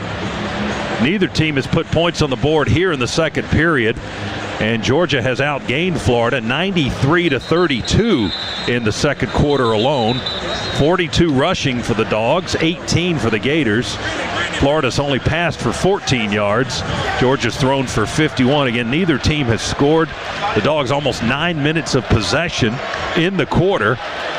And right now, just trying to get their first points of the period. Well, and try not to have a miscommunication. That was very clearly a receiver that didn't run a route where they were supposed to. The middle of the field was wide open on the previous play. Second and 10, Dogs on the Gator 21-yard line. Jones in the backfield with Stockton. Two receivers tight to the right, two to the left, the wide side. Here comes a blitz, and Stockton, ball came out of his hand. It's bouncing on the turf. It's picked up by Florida at the 25. We missed two tackles. Noah Thompson couldn't get him. Cash Jones couldn't get him. And Ernest Green finally makes the tackle at the Florida 34. Was it a forward pass? We're going to have a look. Jaden Robinson picked up the loose ball and took off running for Florida. Fumble recovered by the defense. Well, the call on the field is a fumble by Stockton as he was hit. Looked like in the act of throwing. We'll look at a replay up on the video board, see what we think. Yeah, the hand was definitely going forward. The arm was forward. And he was hit, and the ball came out. Well, I don't want to get ahead of myself. I didn't think the last play they reviewed was targeting, but that was definitely a forward pass that should be incomplete. Well, let's talk about what Florida did differently there than they've done the entire game so far. The safety, the free safety in the middle of the field was 15 yards off the line of scrimmage and got a full steam run to start. That was a safety blitz from the third level, and he came completely untouched. Nobody recognized it. Nobody saw him running pre-snap. That's got to be picked up by the quarterback, and that ball's got to get out of your hands now. You got to see that safety bearing down on you right in the A-gap too. That is a middle safety blitz. LSU made a living doing that in the early 2000s. 10 seconds remain in the half, and a timeout was called. The officials are standing around the mark of the football at the Florida 34. There has been no indication that they're reviewing the previous play. I imagine that's going on. It looks like the officials are standing around and possibly listening to a discussion, maybe from up in the booth. And now here's James Carter, the referee. The ruling on the field is a fumble recovered by the defense. The previous play is on the video review. Oh, so what do we take, like 20 seconds to determine, or 30 seconds to determine that? I'm not sure what the waiting process was for. As James Carter will jog to the video monitor back at the Georgia 18-yard line. The play's under review, brought to you by Pruitt Health, where family makes us stronger, proud partner of the Georgia Bulldogs. Look to us here like a forward pass. Now, is the ball coming out of his hand? But his hand had already gone forward in the forward motion.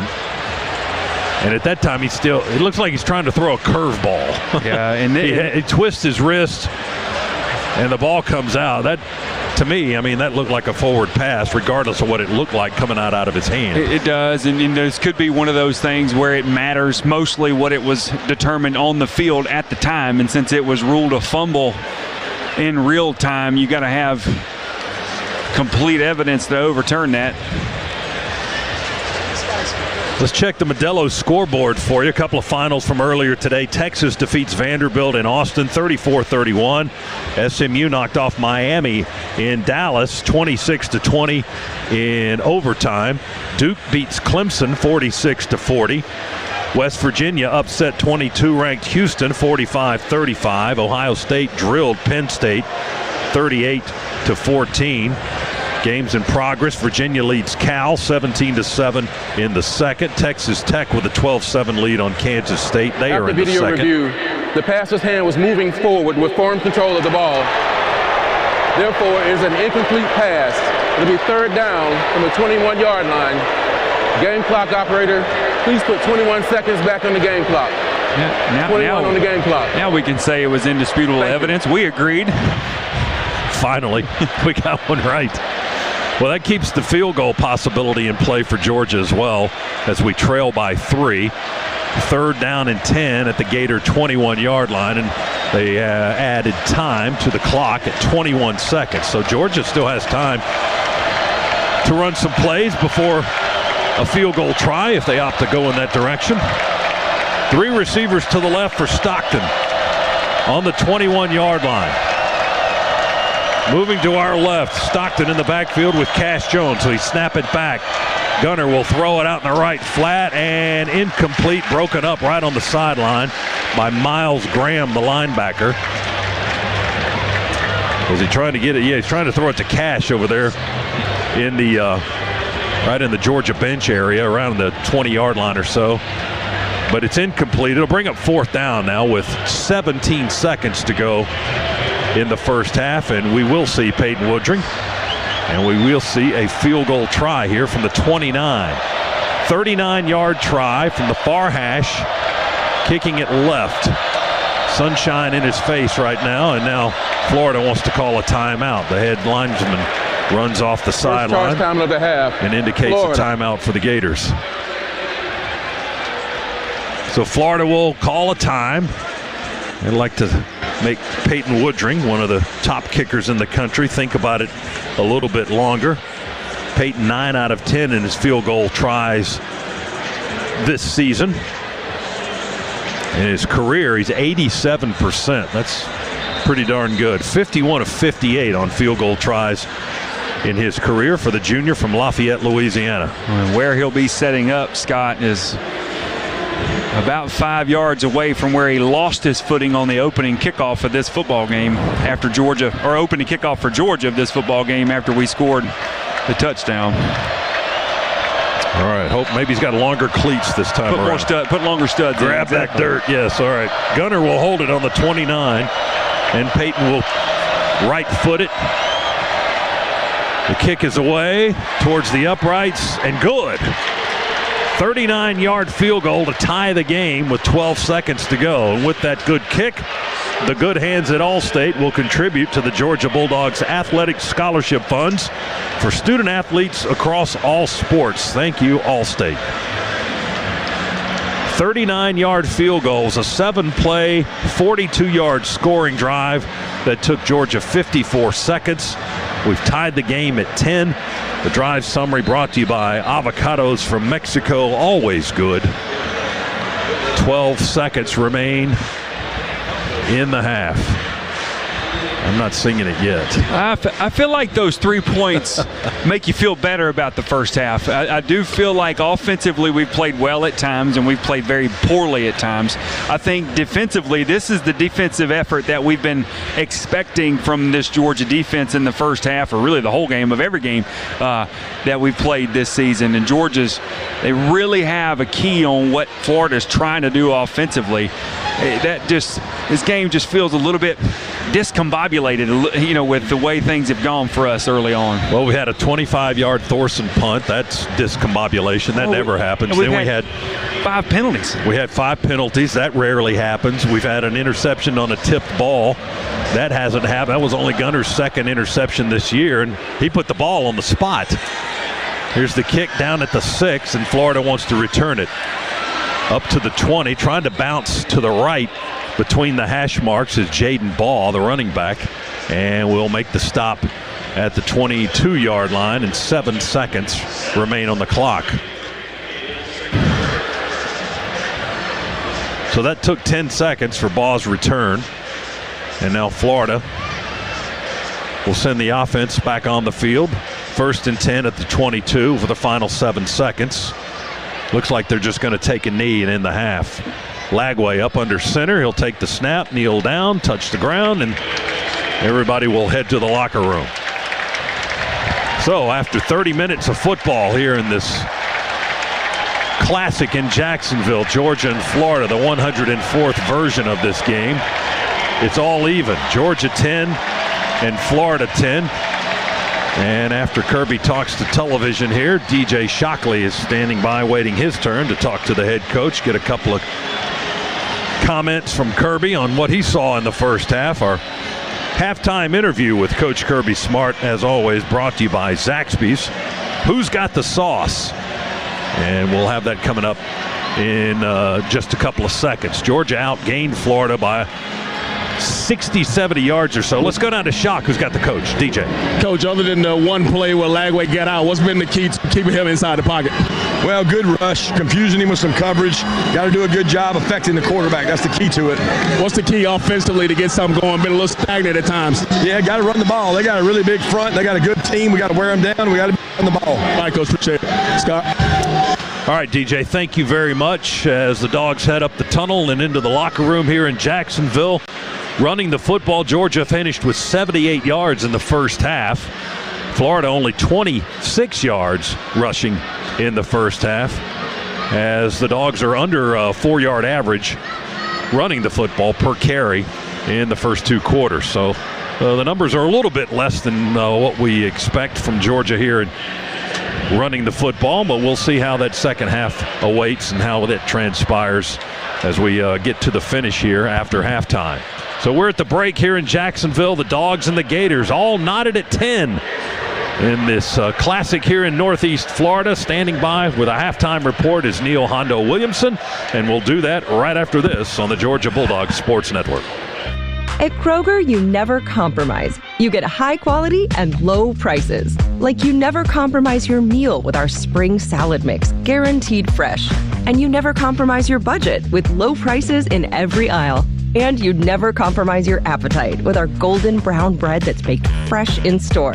And you never compromise your wallet with our low prices. Kroger shoppers never compromise. Kroger, fresh for everyone. There are tacos, and then there's Zaxby's Chicken Finger Tacos. So what makes a Zaxby's Chicken Finger Taco a Zaxby's Chicken Finger Taco? Well, they took their famous chicken fingers and sauced them up in a soft tortilla shell. And because this is Zaxby's, you can get them in 3 flavors you'll love, like Chipotle Ranch, Avocado Bacon, or their all-new Buffalo Blue. Taco night hits different at Zaxby's. Zaxby's Chicken Finger Tacos. Get some today. Who's got the sauce? Zaxby's. This is CJ Allen from the Dogs, and you're listening to Georgia Bulldog Radio Network, presented by Georgia Power and the official power source of Georgia Bulldogs. Our coach? Yeah, he's smart. Know what else is smart? Renting to own the stuff you need at Aaron's. Tight budget? No problem. At Aaron's, you can still get the furniture, appliances, and electronics you need right away with locked-in low payments. We're talking big-name brands like GE, Ashley, and LG. The Bulldogs always make the smart play, and you can too at Aaron's.com or your local Aaron's store. Aaron's, a proud partner of UGA Athletics. Approval not guaranteed. Restrictions apply. See store for details. Is that Tacoma towing a pink mechanical bull? Sure seems like it. Well, I'll be. Truck like you truck with a great deal during Toyota Truck Month. Get $1,000 in Conquest bonus cash for new Toyota customers on a new 2025 Toyota Tacoma. Valid through November 3rd, 2025. Offer entitles $1,000 Conquest bonus cash on certain new 2025 and 2026 Toyota pickup trucks for current non-Toyota owners of small, midsize, and large pickup trucks. Exclusions apply. See dealer for details. Toyota. Let's go places.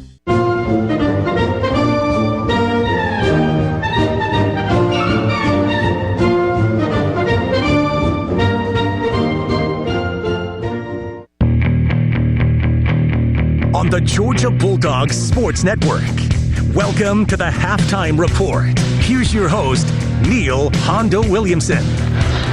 Well, hi, friends. It's 10-10 here in Jacksonville. The Dogs able to really roar down the field at the end of the first half and come up with a 3 ball off the foot of Peyton Woodring from 39 yards that tied things up 10-10. And what's really been a screwy first half here between the Dogs and the Gators. We have DJ Shockley down in the field, Josh Brock up in the booth with me, and Shock, you know, Coach Smart was talking about what he was talking to you about going into the half. I'm sorry, my mind is so messed up with that screwy first half. I'm trying to gather my thoughts here. What do you think, being down on the sideline, with all of this stuff that's kind of gone against Georgia, a number of the calls that have gone against Georgia, a couple of screwy plays, what do you think the players need to do here in the second half to get it together?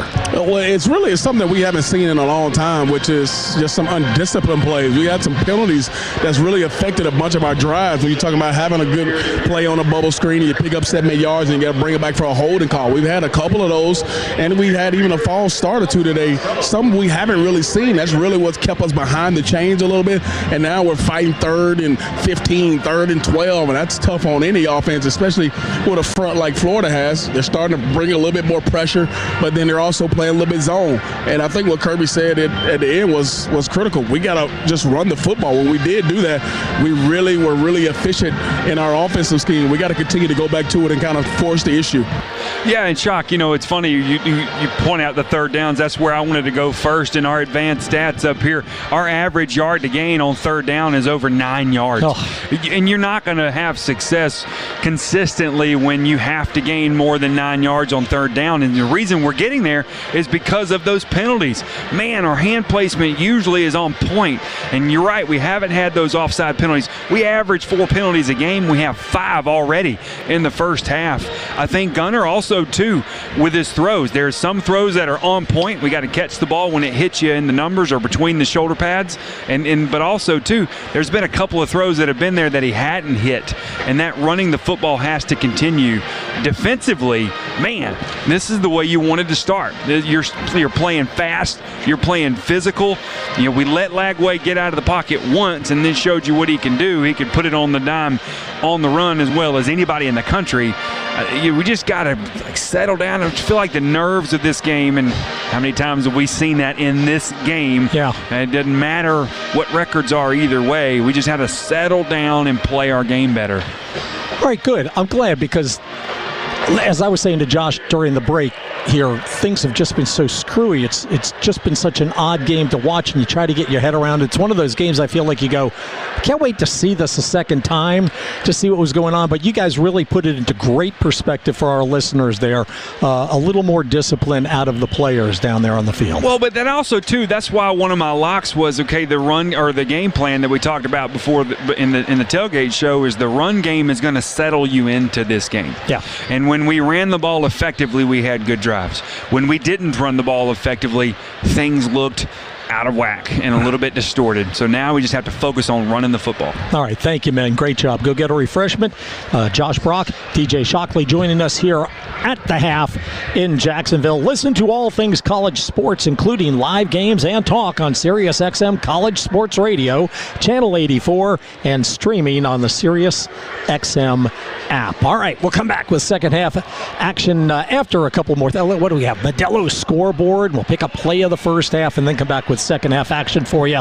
Georgia and Florida, Dogs ranked number 5. Need to win this one to keep those playoff hopes super high and SEC championship hopes in focus. This is the Bulldogs Sports Network. Is that Tacoma towing a pink mechanical bull? Sure seems like it. Well, I'll be. Truck like you truck with a great deal during Toyota Truck Month. Get $1,000 in Conquest bonus cash for new Toyota customers on a new 2025 Toyota Tacoma. Valid through November 3rd, 2025. Offer entitles $1,000 Conquest bonus cash on certain new 2025 and 2026 Toyota pickup trucks for current non-Toyota owners of small, midsize, and large pickup trucks. Exclusions apply. See dealer for details. Toyota. Let's go places. Associated Credit Union is excited to announce the ACU Auto Mall, the new way to buy your next vehicle. We help you shop for the right vehicle, negotiate a fair price with a dealer, and secure your financing all in one easy place. Delivery to your door included. Visit acuonline.org/automall and start shopping today. Associated Credit Union, where anyone in Georgia can live, bank, and grow.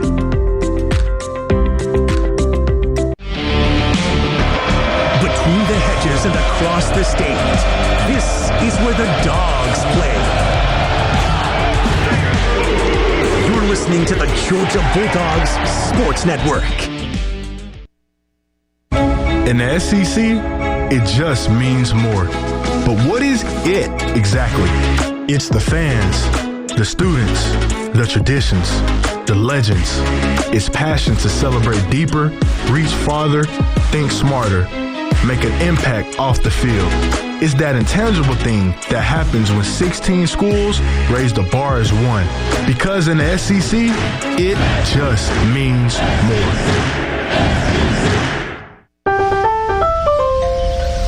Hey, Sokobi, you got your jersey ready for Saturday?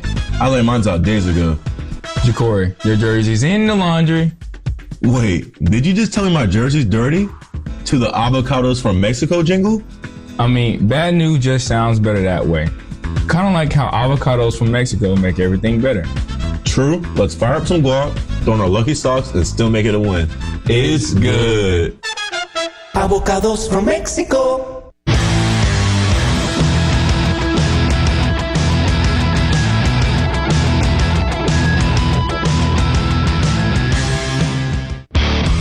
Now, more of the halftime report. Once again, here's Neil Hondo Williamson. The Bulldogs play of the first half is brought to you by Avocados from Mexico. Always good. Hey, Talik, can we play that highlight? Stockton play fake, throws a dart into the end zone. Touchdown, quick slant. Dylan Bell with the score.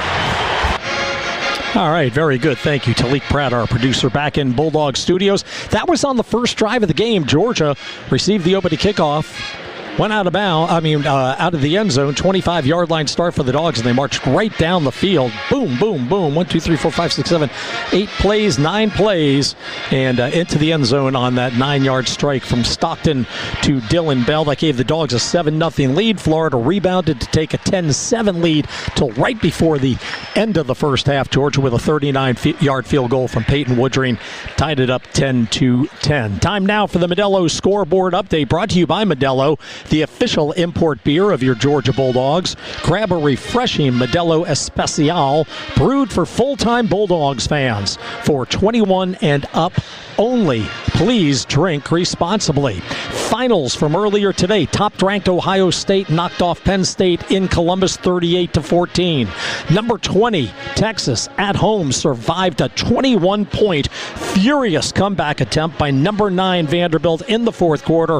Longhorns hang on for a 34-31 upset of the Commodores.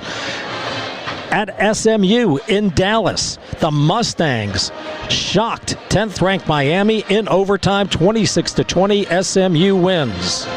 West Virginia won at number 22 Houston, 45-35. So there are two top 20 teams, top 25 teams that have already bitten the dust today. At Clemson, Duke won 46-45 over the Tigers. Games in progress. Louisville, number 16 in the nation, has just rallied for 2 scores right before the end of the third quarter, and the Cardinals are now on top of Virginia Tech at Virginia Tech. That's 21-16. Louisville comes into the game ranked number 16. Other games in progress. Number 2, Indiana leading Maryland 20-10. They are in the third quarter. Halftime scores. Notre Dame at Boston College, 12th ranked Fighting Irish leading 12-7. Also at the half, number 15 Virginia winning 17-7 over Cal. Arkansas against Mississippi State. They're at the half, and they're playing that one in Fayetteville, and Arkansas with a 13-7 lead there. Third quarter scores for you. Kansas State against Texas Tech, the 13th ranked Red Raiders leading 19-7, and Minnesota leads Michigan State 10-7. They are also in the third. Games tonight to keep an eye out for in the conference at 7 o'clock. 7th ranked Ole Miss at home against South Carolina. At 7:30, you have number 18 Oklahoma at 14th ranked Tennessee, and also at 7:30, Auburn hosts Kentucky. All those in the conference. Out of conference game of note, 8th ranked Georgia Tech at NC State. That game is at 7:30. And that is your Modelo Scoreboard. We will come back with first half stats, and then Scott Howard, Josh Brock, DJ Shockley with second half action. Here in Jacksonville, it's 10-10. Dogs and the Gators in quite a tussle. Stay with us. This is the Bulldogs Sports Network. Round here, we take pride in showing up for our families, our neighbors, our dogs, and our health. Just like the loyalty we have for our dogs, we deserve a Medicare plan that is loyal to us. A plan that is there for us day in and day out, no matter what happens. That's why we should have Clover Health on our team. Clover's Medicare PPO plans offer the freedom and flexibility of a PPO with the benefits and savings we want. It's more than just a Medicare Advantage. It's the confidence to do more, cheer more, enjoy more. Clover Health, the coverage we've been missing. Visit cloverhealth.com to learn more. Clover Health is proud to support Bulldog football. Clover Health is a preferred provider organization, PPO, and a health maintenance organization, HMO, with a Medicare contract. Enrollment in Clover Health depends on contract renewal. Paid actor portrayal. This is C.A. Allen from the Dogs, and you're listening to the Georgia Bulldogs Radio Network, presented by Georgia Power. They're here for you and the Bulldog Nation with tools to help manage your energy and your budget. We know no one's journey is the same. That's why Delta Sky Miles moves with you. From earning miles on reloads for coffee runs, shopping, and things you do every day, to connecting you to new experiences, the Sky Miles membership fits into your lifestyle, letting you do more of what makes you, you. It's more than travel. It's the membership that flies, dines, streams, rides, and arrives with you. Because when you have a membership that's as unique as you are, there's no telling where your journey will take you next. Learn more at delta.com/SkyMiles. In the SEC, it just means more. But what is it exactly? It's the fans, the students, the traditions, the legends. It's passion to celebrate deeper, reach farther, think smarter, make an impact off the field. It's that intangible thing that happens when 16 schools raise the bar as one. Because in the SEC, it just means more.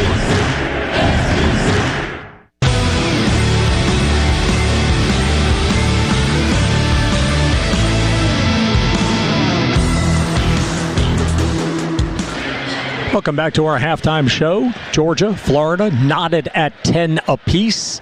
It's time to spotlight the first half's best in-game stats, brought to you by Old Dominion Freight Line. Old Dominion Freight Line works hard to be the best in the game and is proud to be the official freight partner of Georgia Athletics. Dogs, two things stand out here in the first half for Georgia. One is we have thrown one interception, a tip ball that went off the hands of Noah Thomas, picked off by Florida, set up a short field from which the Gators were able to convert a field goal. And the other one is Georgia with 5 penalties for 45 yards to Florida with 2 for 20. That has hurt Georgia at least 3 times on third down, as Josh Brock pointed out here at the half. Those 3 penalties setting up third and very long for the Dogs on 3 separate drives. Those are the stats that really stand out for you. Georgia has 12 first downs to the Gators 6. Dogs have outrushed the Gators 78 yards to 26. Part of that is because Florida had a big loss on a DJ Lagway fumble. They lost about 23 yards on that one, I think, that really set back their rushing total. Passing today, you have Gunnar Stockton, 14 of 21 for 119 yards and a TD pass to Dylan Bell.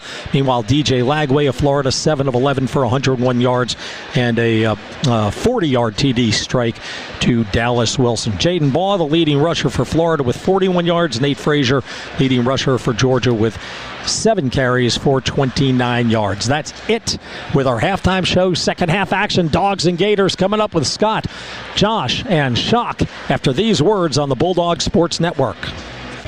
At Kroger, you never compromise. You get high quality and low prices. Like you never compromise your meal with our spring salad mix, guaranteed fresh.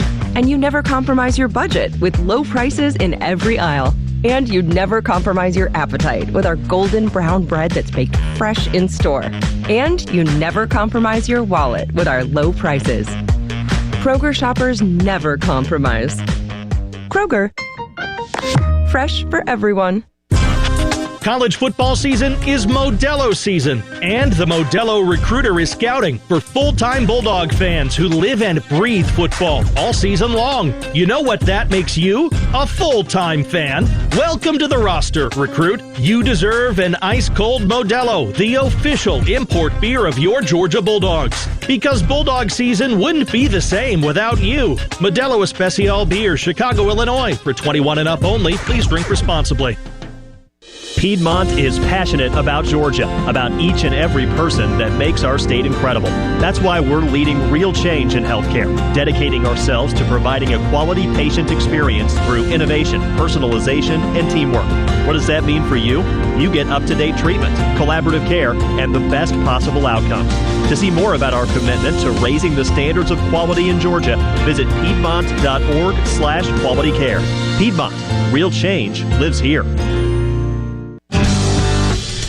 This season, honor the win and the West in Tecovas. Whether you're in the stands or out celebrating after a big win, Tecovas Western boots are handcrafted for all-day comfort with colors and styles that look right at home.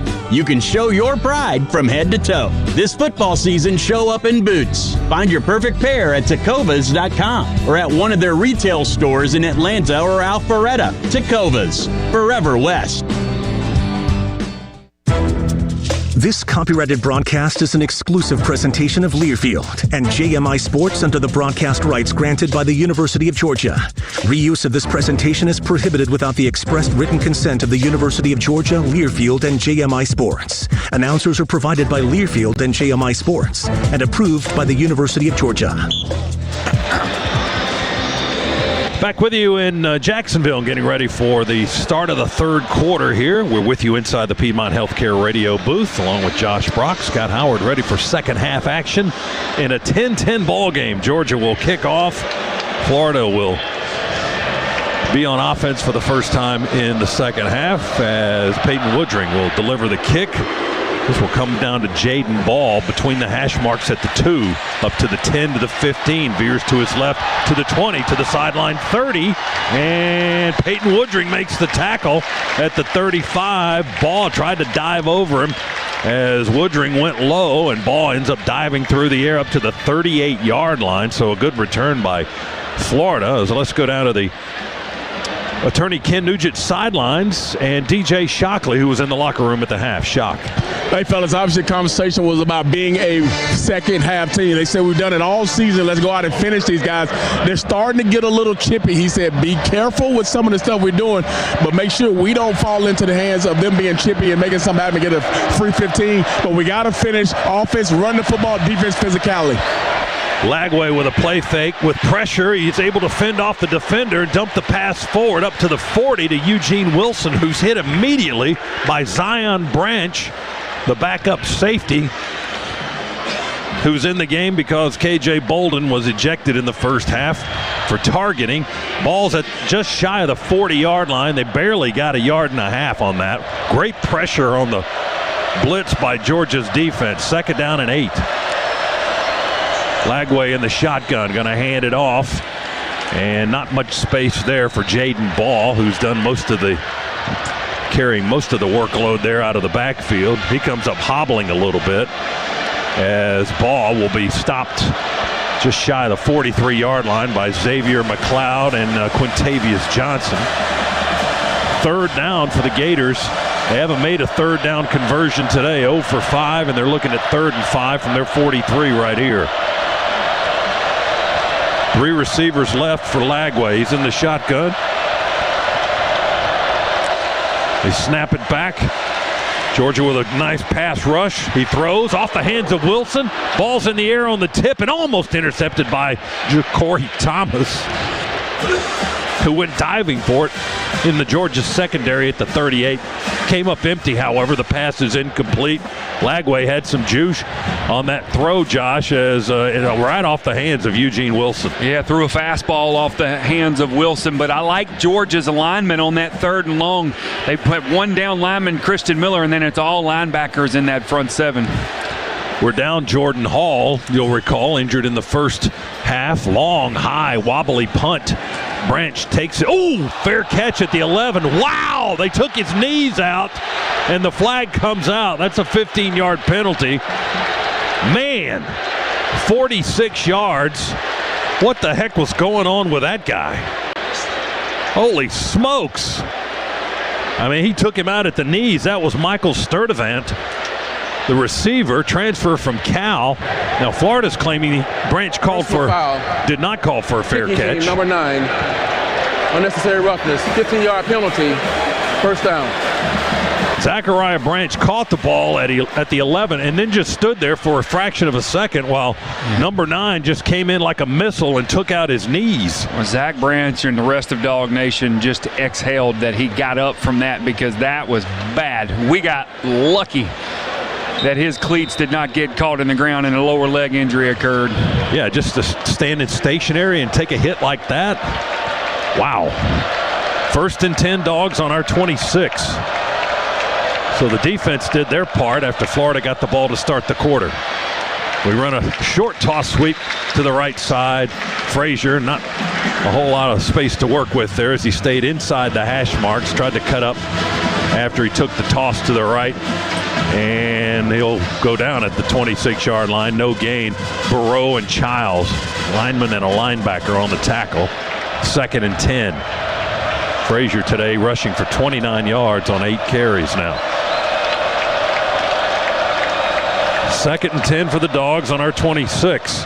They hand it off, put it in the belly of Frazier. He sprints forward between the hash marks, running across the 30 and jammed up at the 31.5-yard line. So he's going to get 5 plus a foot or 2. Good patience from Nate that time. Florida really in this game has made a concerted effort to take the edges of Georgia's running game away. Georgia is exceptional at attacking the outside shoulder of both offensive tackles and getting downhill. Florida has completely taken that away today. The linebacker Miles Graham, who's their leading tackler this season, in on that stop along with Sapp, their lineman. 3rd down and 4 for the Dogs on our 32-yard line. Snap to Stockton, empty set. Gunner throws. He completes it to Branch. There goes Branch, 40, 50, 40, 30, weaving, 25-yard line. They tackle him there. Huge pickup on the Georgia offensive line across the front there. Florida brought one extra rusher. They did a good job passing it off. Gave Gunner plenty of time to find Zach Branch coming across the field.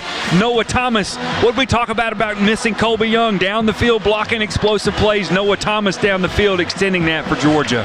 Big Scana Energy 1st down, 42-yard completion. On the run by Zach Branch, 1st and 10 at the Gators 27 now for Georgia. 10-10 ball game. Handoff, Frazier. He angles to the left, cuts back towards the middle of the field between the hash marks and moves with the pile inside the 25 down to the 22-yard line. 5-yard carry for the sophomore from Compton, California, Nate Frazier, who exits the game now. And Chauncey Bowens will come in. Bowens, who came into the day as the Dogs' leading rusher this season, has only had 3 carries this afternoon. Under 11 minutes remaining, 3rd quarter. 10-10 our score. Dogs trying to threaten here on the 23. Pump fake. Gunner throws for the end zone. Noah Thomas caught. Touchdown, Georgia. Front left corner, Noah Thomas, about 2 yards deep over the goal line. Caught a beautiful Gunner Stockton pass, took a hit in the end zone, held on to the ball, and the Dogs are back in front. Florida safety could not get there in time. The pump fake held him up just a little bit. Put the ball right on the money to Noah Thomas. Big job that time by Noah. Huge confidence boost for him. Jordan Castell gave him a lick in the end zone just for good measure, but Thompson able to hang on. His 5th catch of the year and his 1st touchdown as a Bulldogs for the Texas A&M transfer. The point after by Woodring is good, and Georgia leads it 17-10. That Georgia touchdown brought to you by Conecuh Sausage, the official smoked sausage of the Georgia Bulldogs. That's more like it. Georgia by 7, leading the Gators here with 10:46 to play. Quarter number 3 in Jacksonville. Our second half tonight is brought to you by First Franklin Financial. Visit 1ffc.com to learn more. Timeout. Back after this. Georgia 17, Florida 10 on the Bulldogs Sports Network. It takes hard work to be the best in the game. Planning, commitment, resilience, sweat. That's why Old Dominion Freight Line, the #1 national LTL carrier for quality, works hard to be the best in the game and is proud to support those striving to be the best in theirs. Old Dominion Freight Line, official freight carrier of Georgia Athletics, helping the world keep promises. In the front row. Coach, what sets this team apart? The ability to keep improving, innovating, evolving. That's what champions do, just like Ford. Whether it's the gas-powered F-150 iDrive, the Power Boost Hybrid, or an all-electric F-150 Lightning, that's a championship team. Next question. Visit your local Ford dealer or Ford.com for great offers on Ford F-150, the official truck of the Georgia Bulldogs. Ford F-150, built Ford tough. Go Dogs. I'm CJ Allen, and you're listening to the Georgia Bulldogs Radio Network, presented by Georgia Power. Here for Georgia, here for you, and here for every play. If you've been hit hard, on the field or off, you need more than a whistle. You need a law firm that hits back. Morgan & Morgan Atlanta, 191 Peachtree Street, Atlanta, Georgia. Dial Pound Law or visit forthepeople.com. Prior results do not guarantee a similar outcome. Two country music icons, one massive party, live Between the Hedges, presented by Pruitt Health. Jason Aldean, Luke Bryan, Saturday, April 25th, UGA Sanford Stadium, with very special guests, Zach Top, and Lauren Elena.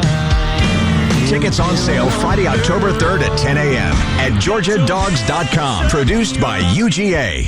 After you work out, you can feel worn out. Reach for Core Power to recover right. A delicious protein shake with 26 grams of high-quality protein to build muscle. Champion your recovery with Core Power. Proud partner of Georgia football. Learn more at CorePower.com.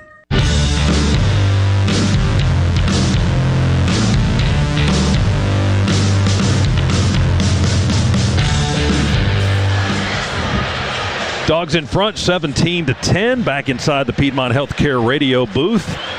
Dogs went 74 yards in 5 plays in 2 minutes and 43 seconds.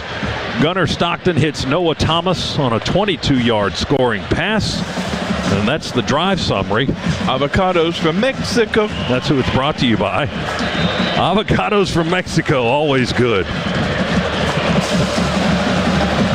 See, the production value of this broadcast never ceases to amaze me. Here's Peyton Woodring to kick it away. Short kick, high, angling it to the right. Caught at the 11, and Florida wants to return it up across the 20 and hit right there at the 21-yard line. And driven back a little bit, Rayshawn Dinkins got in a lick. The freshman reserve defensive back on special teams makes the hit. Point of emphasis for Georgia every single game is win the middle 8. The last 4 minutes of the first half, Georgia forced a punt from Florida, and then they started the second half forcing a punt from Florida offensively, and then get the ball themselves and drive down and put 7 points up on the board. So that is a 10-0 score in the middle 8 for this Georgia football team. Getting it done as Georgia's taken a touchdown lead. Here's a toss sweep, Jaden Ball for the Gators from the 21-yard line, trying to swing out to the right. He cuts back in at the near hash and runs into DeMello Jones, who grabs him and holds on at the 26-yard line. So 5-yard pickup for the Gators. 2nd and 5 from their own 21. Gators in all blue, moving from left to right here in quarter number 3. Eugene Wilson goes in motion to the left, lines up outside the left tackle. They hand it to Ball. Ball patiently runs up to the line and sees a little bit of a seam on the outside edge at left tackle, and then follows his blocking there to the 31-yard line, where the Dogs stack it up, led by Zion Branch, the junior from Las Vegas. Makes the hit at the 31, gain of 5 more. It's a first down for the Gators. Out of the pistol, Ball 4 yards behind Lagway. Going to get the handoff, and we eat him up immediately. Kristen Miller went up high for him. Ball kind of dove under him and fell forward, but Miller blew up the play. Gabe Harris was able to finish the tackle that Miller couldn't quite finish off, the junior from Ellenwood, Georgia, but it was Kristen Miller that forced Ball to go low, and then Gabe Harris was able to make the hit at the 31 for no gain. Well, Kristen Miller has lived in that Florida backfield all game today. No Jordan Hall here in the rest of the game. He was injured in the first half. We've also lost K.J. Bolden due to a targeting penalty. So Georgia down 2 defensive starters. Lagway wants to drop back and throw. Going to roll instead.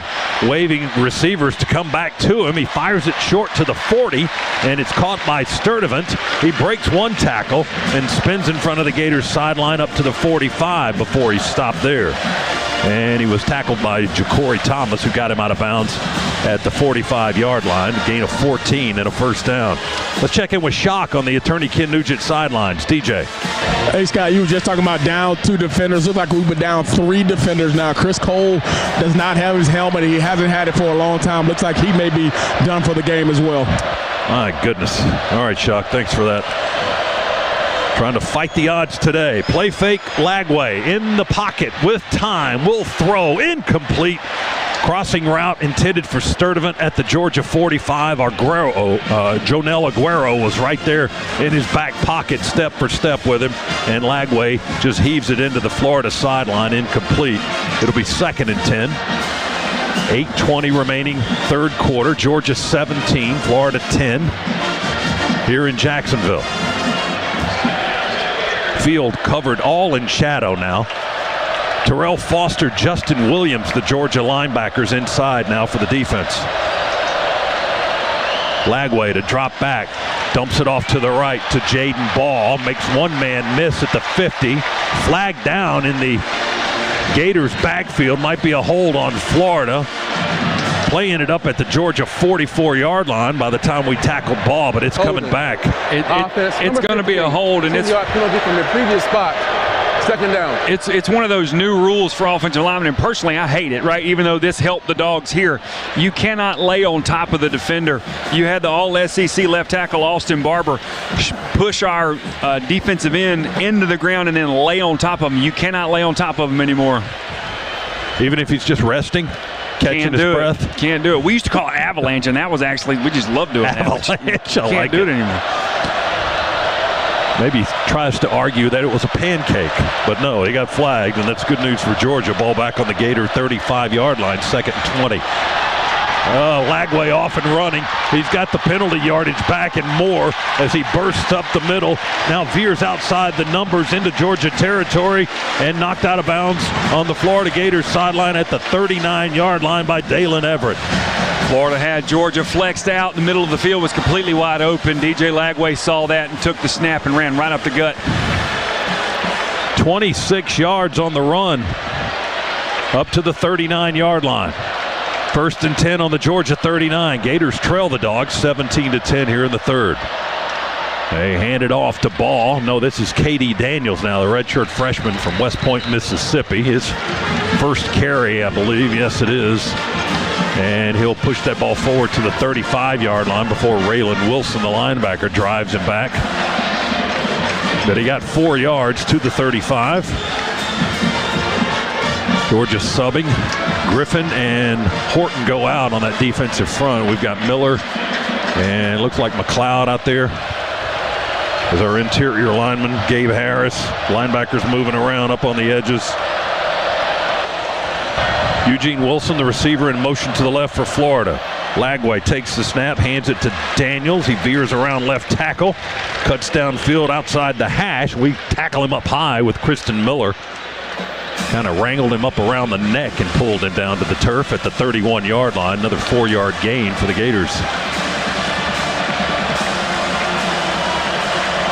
K.D. Daniels, 5'11" and 203.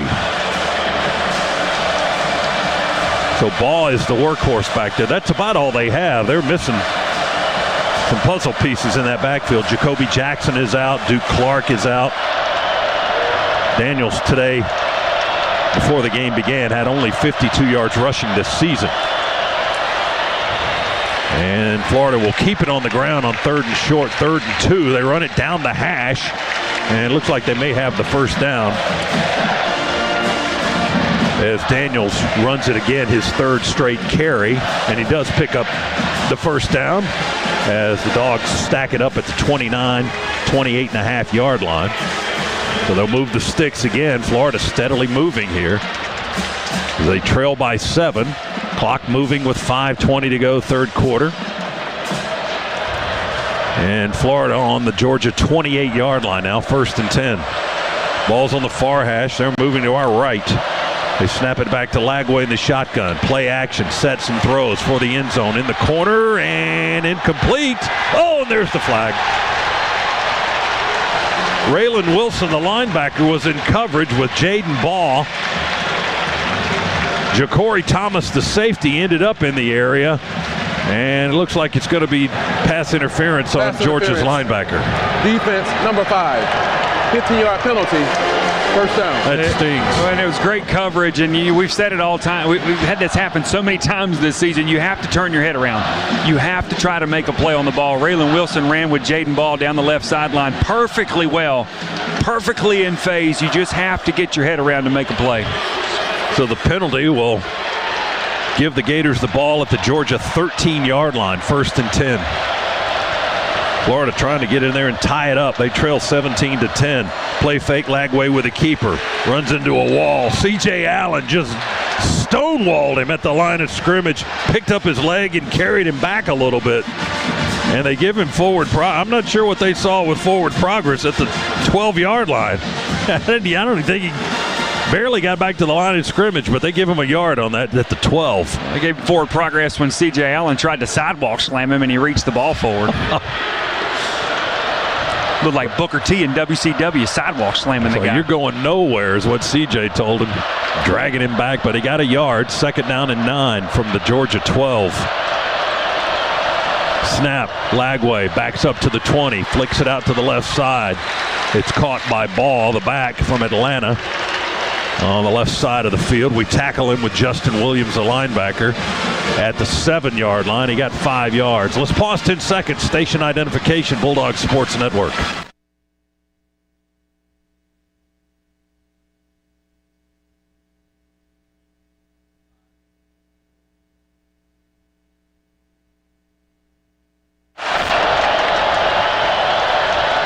Gators 3rd down and 3 on the Dogs 7.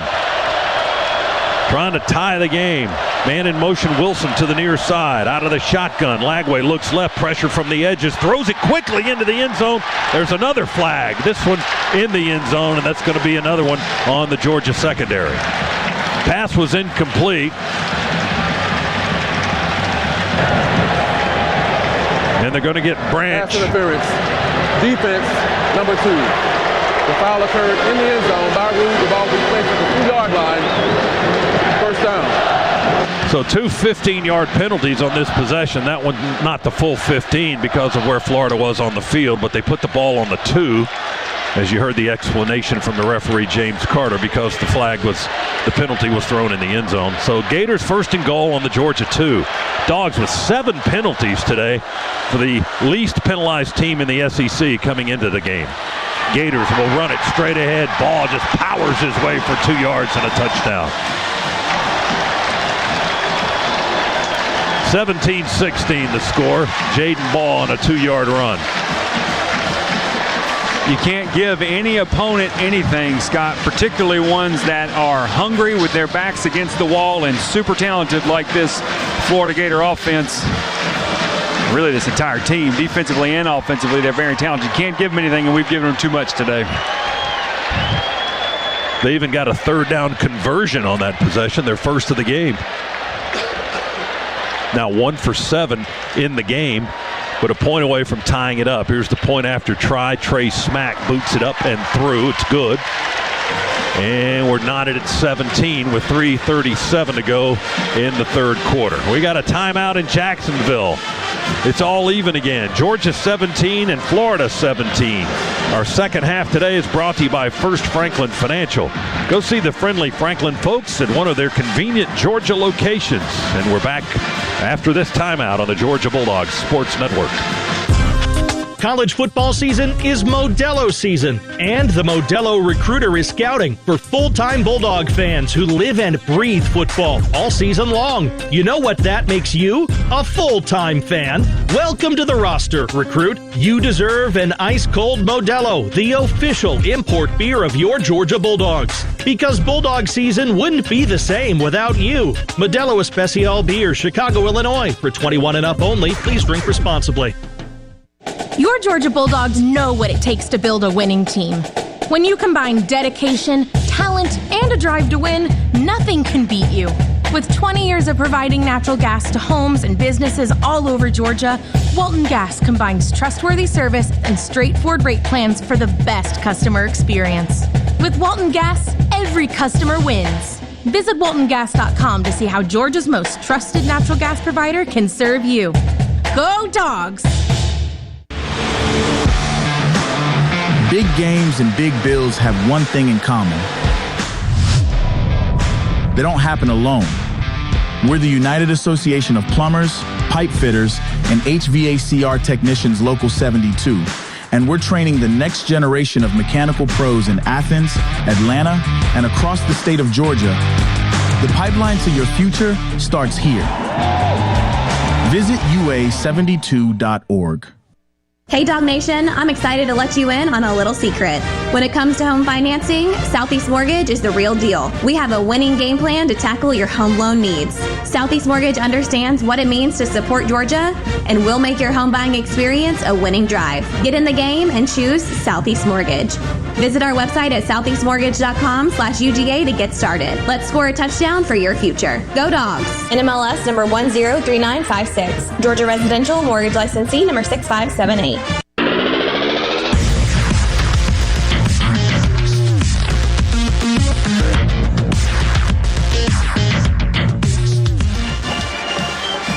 Back with you inside the Piedmont Healthcare radio booth here at Everbank Stadium in Jacksonville. The Governor's Office of Highway Safety reminds you the penalty for getting a DUI can cost up to $10,000. That's why the Governor's Office of Highway Safety says drive sober so you won't get pulled over.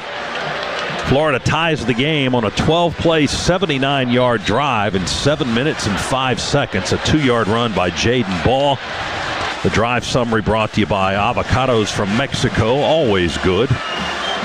51 of the 79 yards in that drive on the ground for Florida that time, Josh, and the big play was that run by DJ Lagway. Yeah, they had us flexed out and had to open the middle of the field completely open. DJ saw that and absolutely just took off, called his own number, didn't even worry about trying to throw the football. A couple of penalties on the drive, too, by the Georgia defense. And we're tied at 17. Trey Smack to kick it away, left to right for the Gators. He'll boom this one towards the end zone. Zachariah Branch will let it bounce over his head, and the Dogs will take the touchback. 1st and 10 at the 25 for Georgia here with 3:37 remaining in the third quarter. Looks like we might be headed to a fantastic finish with just over 18 minutes of football time remaining. Tied at 17, late third quarter. The Georgia Bulldogs Football Sports Network is brought to you by Georgia Power. We're here for the win. Georgia Power is here for you. And they have called a timeout before Georgia will run a play from scrimmage. So timeout once again here in Jacksonville. Score remains 17 apiece. Georgia and Florida. Our second half brought to you by First Franklin Financial, serving our neighbors since 1941. We'll be back after this on the Bulldogs Sports Network. Two country music icons, one massive party. Live Between the Hedges, presented by Pruitt Health. Luke Bryan. Yeah, that's my kind of night. Jason Aldean. Let's get this thing started. Saturday, April 25th, UGA Sanford Stadium, with very special guests. Wish I could say I miss you. Zach Top. But you know and Lauren Elena.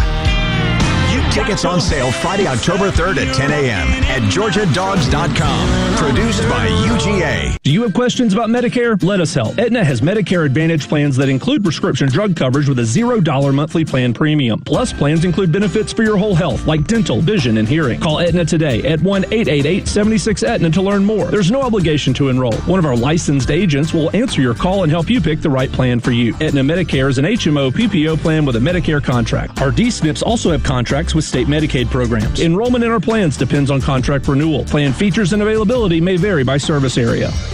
Don't go anywhere. The Dogs are coming right back.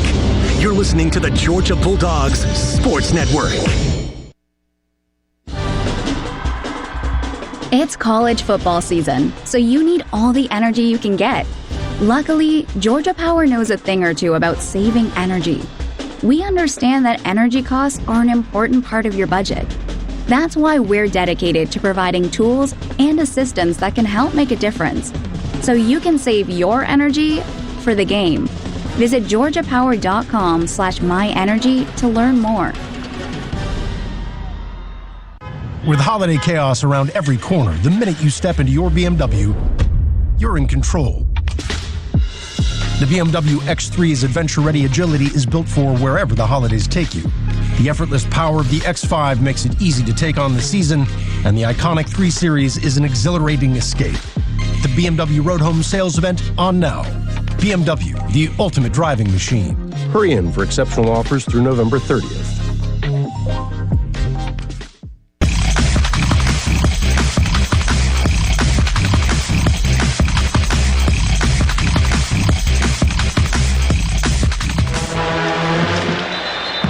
With Josh Brock, Scott Howard back with you inside the Piedmont Healthcare radio booth here in Jacksonville. And a reminder that Georgia football is brought to you in part by Modelo, the official import beer of your Georgia Bulldogs. Grab a refreshing Modelo Especial brewed for full-time Bulldogs fans for 21 and up only. Please drink responsibly.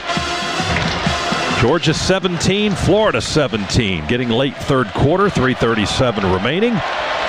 And the Dogs getting ready to run their first play on this series. 1st and 10 at their 25-yard line. Gunnar Stockton today, 16 of 23, throwing the football for 183, 2 TDs, and 1 tipped pass interception. He's in the shotgun. We bring a man in motion. That's Zachariah Branch. Snap gets away from Stockton. He curls around, picks it up at the 14, and they're going to take him down there. He got smothered by the Gators defense when that snap was errant. Low and to the right of Gunnar Stockton. Not sure he was ready for that, as he did a good job just to hustle back, Josh, and recover that loose ball back at the 13 and a half. Yeah, it was a bad snap, and Gunnar was not ready for it to be snapped. Loss of 11 and a half. Ouch. Gunnar on 2nd down and long, hands it to Bowens. Bowens trying to get a block in the backfield, not going to get it. Branch missed a block in the backfield, and Florida's Sharif Denson, the nickelback, was able to grab Chauncey around the leg and hold on to him at the line of scrimmage for no gain back at the 13. What's your play call for 3rd and forever to get out of the shadow of your goal line? Draw play and punt. 3rd and 22 for Georgia on the 13. Cash Jones in the backfield. Snap back to Gunnar. 4-man rush for the Gators. Here's the throw, and broken up at the 29. Trying to go to Lawson Lucky. He was ready there to catch it. And then the safety, Bryce Thornton from College Park, Georgia, jumped in front, made a nice play to break up the pass. It's incomplete. Would not have been a first down, but it would have gotten Georgia some yardage to kick it away, have a little bit more space. As it is now on 4th and extra long, Thorson will have to, he'll stand in his own end zone to receive the snap. 4th and 22 from the 13. Gators return man back on their 40. And Thorson going to bomb one here out of the end zone. Going to bounce on the 40, high up in the air, take a little bit of a Georgia Bulldog bounce, and the Dogs field it at the 38-yard line of Florida. So Thorson with a nice job of punting that out of a hole. 49 yards, no return by the Gators. But Florida still with pretty good starting field position for this series at their own 38. Georgia up front going to begin rotating guys in and out. Nominating Boko getting in. Going to need to get some guys some depth here, get them some breathers so we stay fresh through this second half. Also, Xavier McLeod starting this drive up front for the Dogs. Joseph Jonah is on the right edge, too, for that defensive front. No Jordan Hall. We lost him in the first half due to an injury. Well, we've lost K.J. Bolden in the secondary due to a targeting call. Play fake Lagway. He's got time. He throws it downfield over the Georgia defense, reaching up in the air, making the catch is Eugene Wilson. Nice reception by the Gator receiver at the Georgia 42, and he's down right there. Good throw, good catch. Lagway layered that in over the top of two defenders in the area for Georgia. Yeah, really good throw. 20-yard gain, first down Florida. Right back in Georgia territory at the Dogs' 42-yard line. Substitution for the Dogs defensively. Gabe Harris trots to the sideline. 1:27 to go, third quarter, clock moving. They throw it to Wilson again, a screen to the left. Out in the left flat, and he had a blocker over there. That was Sturdivant. And Wilson going to be stopped at the Georgia 37-yard line by the linebacker C.J. Allen, who once again leads the Dogs in tackles today, and that's his 9th of the game. C.J. feels like he's run 100 miles to make tackles for the Dogs today. Been all over this field. 5-yard pickup for the Gators, second down and 5. Inside a minute to go, third quarter. Gators and Dogs tied at 17. Out of the pistol, Lagway claps his hands, turns, and hands it to Daniels now. Daniels nowhere to go. He may have gotten a yard, and then we jammed it up pretty good with just about everybody on the defense, led by Boko, the big lineman at 340, and Raylan Wilson, the linebacker, jamming one of the gaps. Yeah, he got maybe a half yard. Looks like how they spotted it. It's still third down. And a little more than 4 to go for the Gators from the 36.5 of Georgia. Some beef in the middle of that Georgia defensive front, and they just checked one out and brought another one in, and Elijah Griffin at 310. Florida, Josh, is going to let the clock run out here in the third quarter as they're just standing around catching their breath, and the final seconds will tick down, and we've got 15 minutes to play in Jacksonville. Fourth quarter, here we come. Georgia 17, Florida 17. Timeout with our second half brought to you by First Franklin Financial, serving our neighbors since 1941. The last 15 will decide it. We're knotted at 17 going into the fourth quarter on the Georgia Bulldogs Sports Network. Tempted to decorate for the holidays early? We like your style. Right now at Kohl's, save 20% on decor, hosting essentials, and more. Plus, get $10 off $50 spent. So go ahead, hang up that wreath, swap out those couch pillows for ones with snowflakes. And while others are panic shopping later, you'll already be cozied up feeling pretty great about these early Kohl's deals. Select styles, offers end November 2nd. Some exclusions apply. See store or Kohls.com for details. Hello, I'm Neil Pruitt, Chairman and CEO of Pruitt Health, a proud sponsor of the Georgia Bulldogs. If you're a compassionate caregiver looking to make a real difference, we invite you to join our team. We're committed to helping people get back in the game and back to their lives. So explore our careers in skilled nursing, therapy, home health, and more, all with unmatched advancement opportunities. Visit PruittHealth.com. That's PruittHealth.com. There's team pride, and then there's extra Bulldog pride. When I'm carrying the Georgia Bulldogs Regions Visa debit card or prepaid Regions Now card, that's exactly what I get. Whether I'm grabbing some extra Georgia gear or picking up an extra dozen wings for the game, this card always brings it. Sometimes I get an extra Go Dogs from the cashier too. Visit Regions.com/Go Dogs to get yours. Extra changes everything. And at Regions, Extra is our ordinary. Official bank of the SEC, member FDIC. Hey, Sokobi, you got your jersey ready for Saturday? I laid mine out days ago. Ja'Cory, your jersey's in the laundry. Wait, did you just tell me my jersey's dirty? To the avocados from Mexico jingle? I mean, bad news just sounds better that way. Kind of like how avocados from Mexico make everything better. True. Let's fire up some guac, throw in our lucky socks, and still make it a win. It's good. Avocados from Mexico.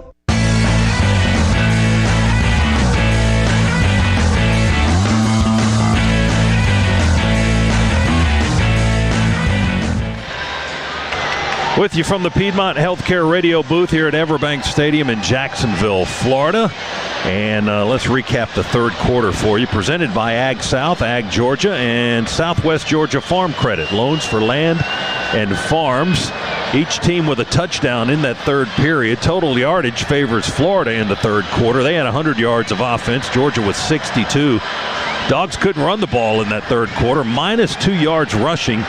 In the last 15 minutes, the Gators churned out 55 yards on the ground. We're tied at 17 as we enter the fourth quarter. Florida with the football on the Georgia 36-yard line. And Josh, you said during the break that was the first time in a long time you could recall that things didn't necessarily go our way a lot in that third quarter. No, and if you look at the totals for both teams all season long, Georgia has scored 68 points in the third quarter. Florida's only scored 30. So we just absolutely have dominated the third quarter, but that one we lost.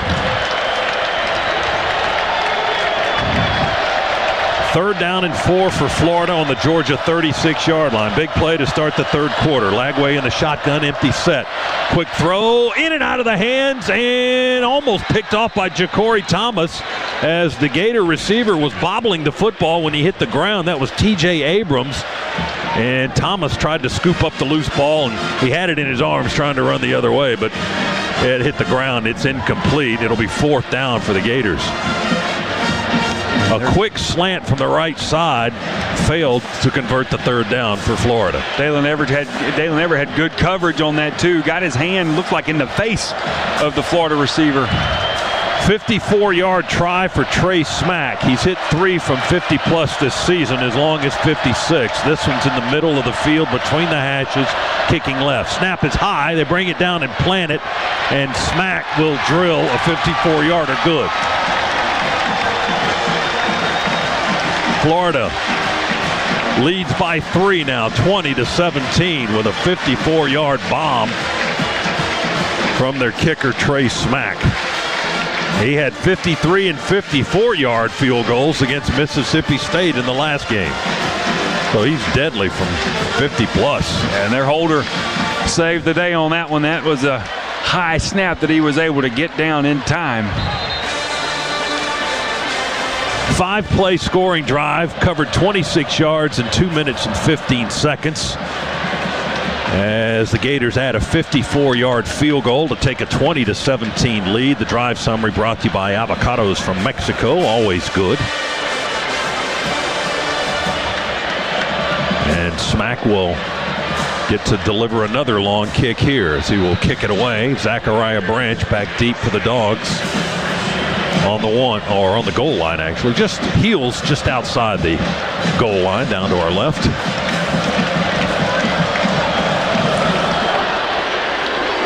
And the kick will come down to Branch at the 2. He'll return it up the hash to the 10, straight ahead, running to the 20, and they grab him up high and twist him around just shy of the 20-yard line, take him down there. He had no seam to run through. Zachariah Branch down at the 19-yard line. 17-yard return by the Dogs receiver.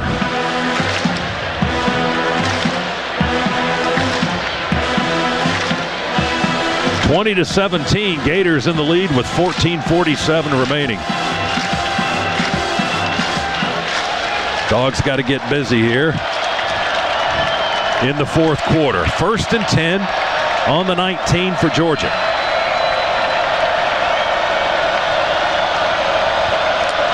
Shotgun snap back to Stockton. Play fake, pressure from behind. He throws downfield. The pass is a little bit low and behind.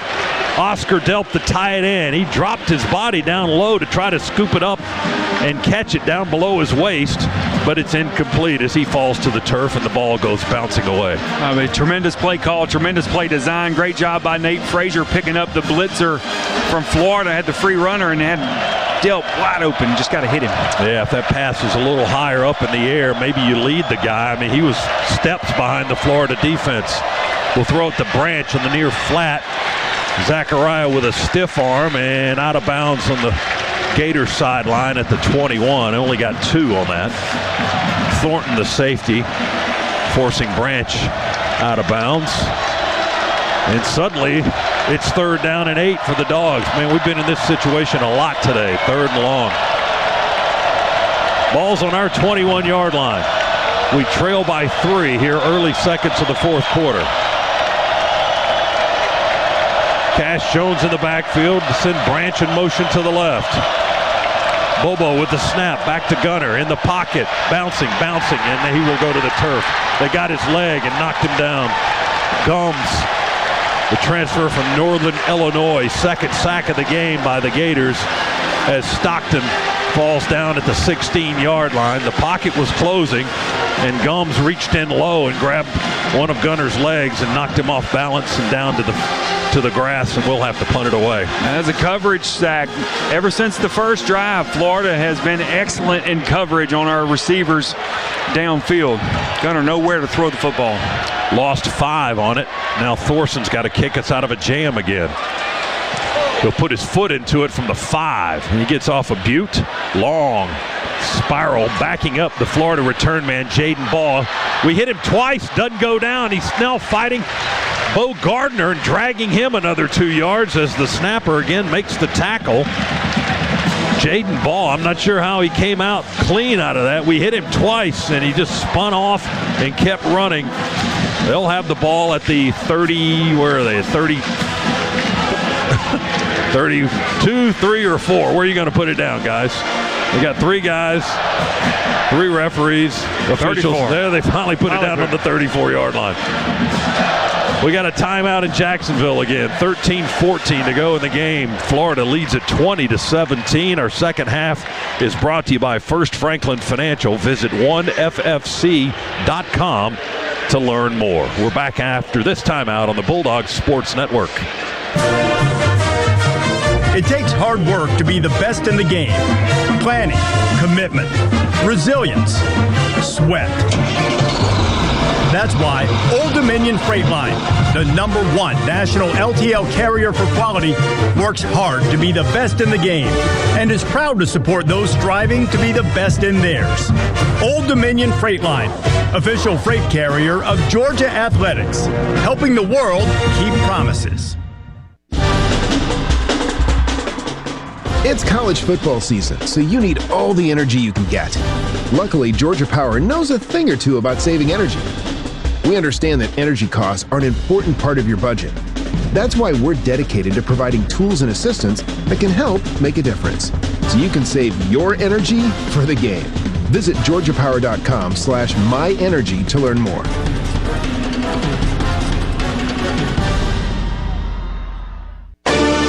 Dogs are heard right here. This is the Georgia Bulldogs Sports Network. Is that Tacoma towing a pink mechanical bull? Sure seems like it. Well, I'll be.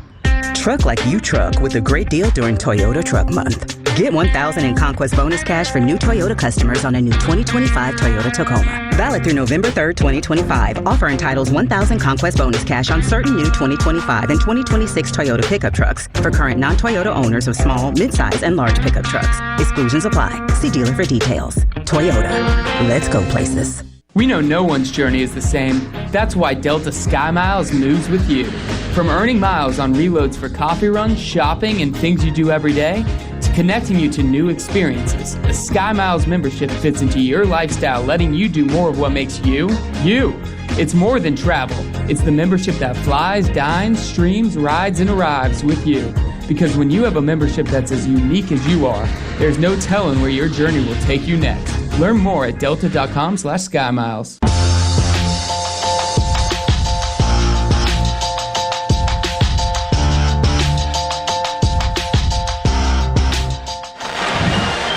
Back with you inside the Piedmont Healthcare radio booth. Modelo scoreboard update. Louisville 28, Virginia Tech 16. That's a final. Notre Dame 25-10 on BC. That's in the fourth. Indiana drilling Maryland in the fourth, 48-10. Arkansas 28, Mississippi State 14 in the third. The Dogs will be in Starkville and Mississippi State next Saturday. Gators with the football, 1st and 10 on their 34. A play fake and a bootleg by Lagway. He'll fire and complete the pass on the far side of the field. The tackle is made at the 41-yard line. Eugene Wilson stopped by DeMello Jones on the far side. And the gain is 7 for Florida on their own 41-yard line now, 2nd down and 3. They lead 20-17 here in the 4th. Out of the pistol with a man in motion to the near side. Ball takes the handoff with a full head of steam. Hits the hole nicely, gets the first down up at the 45. Raylan Wilson, the linebacker, in there to make the tackle for Georgia. Florida's offensive line begun to get a little bit more and more push on our defensive line. We really only have one guy or so in the backfield on a regular basis. Need to put your cleats in the ground, as Coach Smart says, and push those boys back and not let them get downhill running the football. Barber their left tackle had to come out of the game. His helmet came off, so they've got a replacement at left tackle for this play. Play fake Lagway. Rolls to the right, throws, and again hits his man in Georgia territory this time at the 46. That's Sturdivant. Tackled by Ja'Cory Thomas. Gators on the move again as we take him out of bounds at the Georgia 47-yard line. 2nd down and 2 now for Florida. They go fast. Hand it off. Jaden Ball. Man, he's a patient runner. He just waits for the blocks to develop.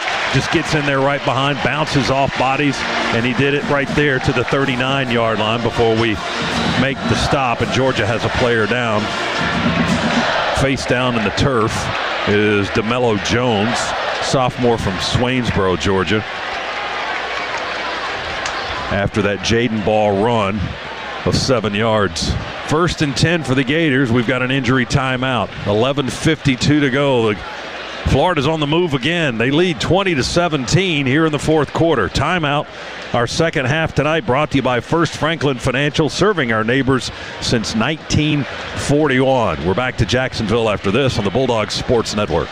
There's team pride, and then there's extra Bulldog pride. When I'm carrying the Georgia Bulldogs Regions Visa debit card or prepaid Regions Now card, that's exactly what I get.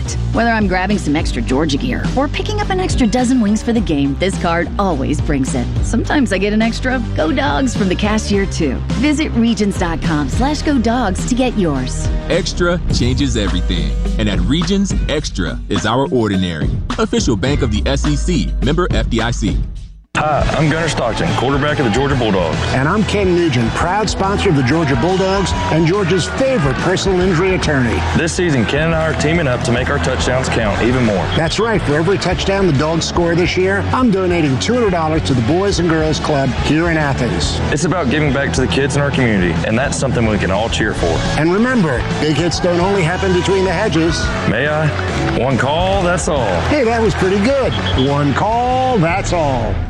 In Georgia, Saturdays have a rhythm. A little coffee, a lot of pride, and folks who know how to show up on game day for the Dogs. When it comes to your health, you need a Medicare plan that cares for you just as much as we care about our dogs. Clover Health's all-in-one PPO plans include zero to low copays, allowances for dental, OTC, and eyewear, and the freedom to choose your doctor. Freedom, flexibility, and the savings we want. Medicare coverage that goes beyond the basics. Don't go through the season without a solid game plan. Clover Health, the coverage you've been missing. Visit cloverhealth.com to learn more. Clover is proud to support Bulldog football. Clover Health is a preferred provider organization, PPO, and a health maintenance organization, HMO, with a Medicare contract. Enrollment in Clover Health depends on contract renewal. Out-of-network, non-contracted providers are under no obligation to treat Clover members, except in emergency situations. Paid actor portrayal.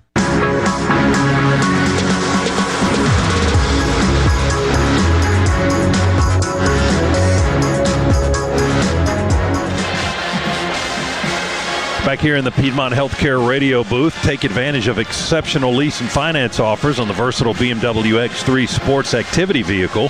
For more details, see your local BMW center or visit BMWATL.com today. Proud sponsor of Georgia Athletics. So DeMello Jones was assisted to the tent, and now they're taking him to the locker room. And the tent comes down. They're walking him up the tunnel as we speak. Ellis Robinson in the game now. Dalen Everett, Ellis Robinson, Aguero, Thomas, and Branch. That's the Georgia secondary right now. K.J. Bolden was lost in the first half on a targeting penalty. Kyron Jones, of course, injured earlier this season and is missing today's game. So Georgia getting a little thin in the secondary. Lagway with a play-action fake. Now he's going to pull it down and try to run as he steps up in the pocket, up in the middle between the hash marks, and not much space there. We stopped him with Ogboko, that big wide body on the defensive line, 6'4" and 340 at the 39-yard line, so no gain on the play. And it's 2nd down and 10 for the Gators. It's a good thing the pass rush got there, Scott. There was a receiver open in the end zone. Lagway was trying to dial it up to. Yeah, I'm glad he didn't see him. 3 receivers to the right. Lagway with a direct snap and a run. A sudden burst inside the 30 to maybe the 29, depends on the spot. C.J. Allen, the linebacker, got him at that spot. It's just a quick 10-yard burst right up the middle before anybody made contact with Lagway. Second time he's done that now, recognizing the formation has Georgia flexed out and has his ability running the football. He can check out of that and make a play on himself. They called it a 9.5-yard gain, not quite a full 10, making it 3rd and less than a yard, and Florida will snap it and run it with Ball, who easily picks up the first down on a bounce to the right. They're working between the hash marks right now. They're just taking it right at Georgia's defense. J.J. Hanna, the freshman from Berlin, Germany, makes the tackle for the Dogs. But it's a first down for the Gators at the Georgia 27-yard line. 2-yard pickup that time. Missing Jordan Hall, your run stopper there in the middle, big time in this second half. Gators lead by 3. We've got 10:05 to play, and they're driving again. Wilson in motion to the right for Florida. Handoff Daniels, another gap between the tackles, and right down the hash inside the 20 to the 19-yard line goes K.D. Daniels, the redshirt freshman running back. Gabe Harris, the Thomasville, Georgia native, had to make the stop for the Dogs, but they're taking chunks now. That was an 8-yard run. 2nd down and a couple. Gators ready to snap it. Pistol formation with Daniels behind Lagway. One receiver right, one tight end left. Slide the tight end in motion left, toss, sweep it to Daniels. Cuts in at the numbers. C.J. Allen going to wrap him up, twist him around, get him to the turf with a little help from McLeod and Harris. But it was C.J. Allen that made the initial hit. They spot the ball just inside the 20. No gain on the play. Let's go down to the attorney Ken Nugent sidelines and DJ Shockley. Shock. Hey, fellas.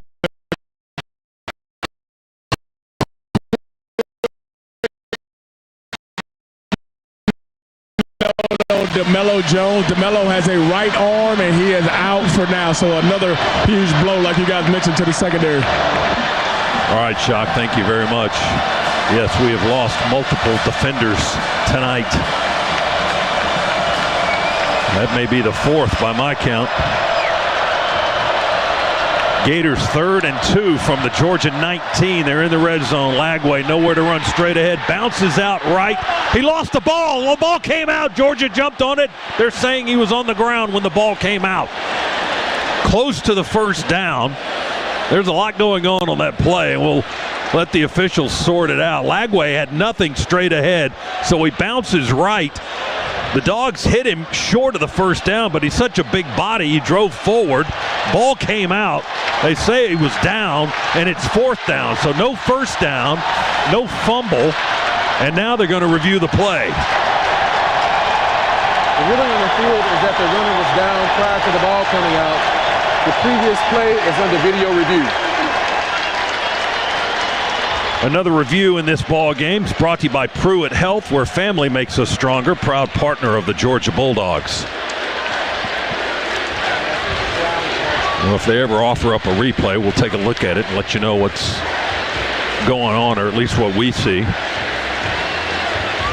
Here's a replay. Now as Ellis Robinson was trying to strip the ball out, but he's definitely on the ground from that viewpoint, and when he crashes down, he had the ball in one hand, and the ball comes out as he hits the turf.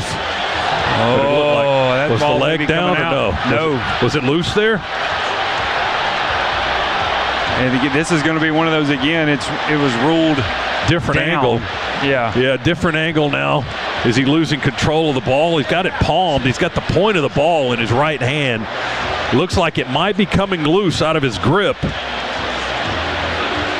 Now he slams the ball down in the turf. That's when it came loose and came out. Was he down at that point? They're looking at all of this from different angles in the SEC office in Birmingham, and all of those guys that are looking at this review have to agree that this is the right call. And as Josh pointed out, the call on the field was that the runner was down, so there was no fumble.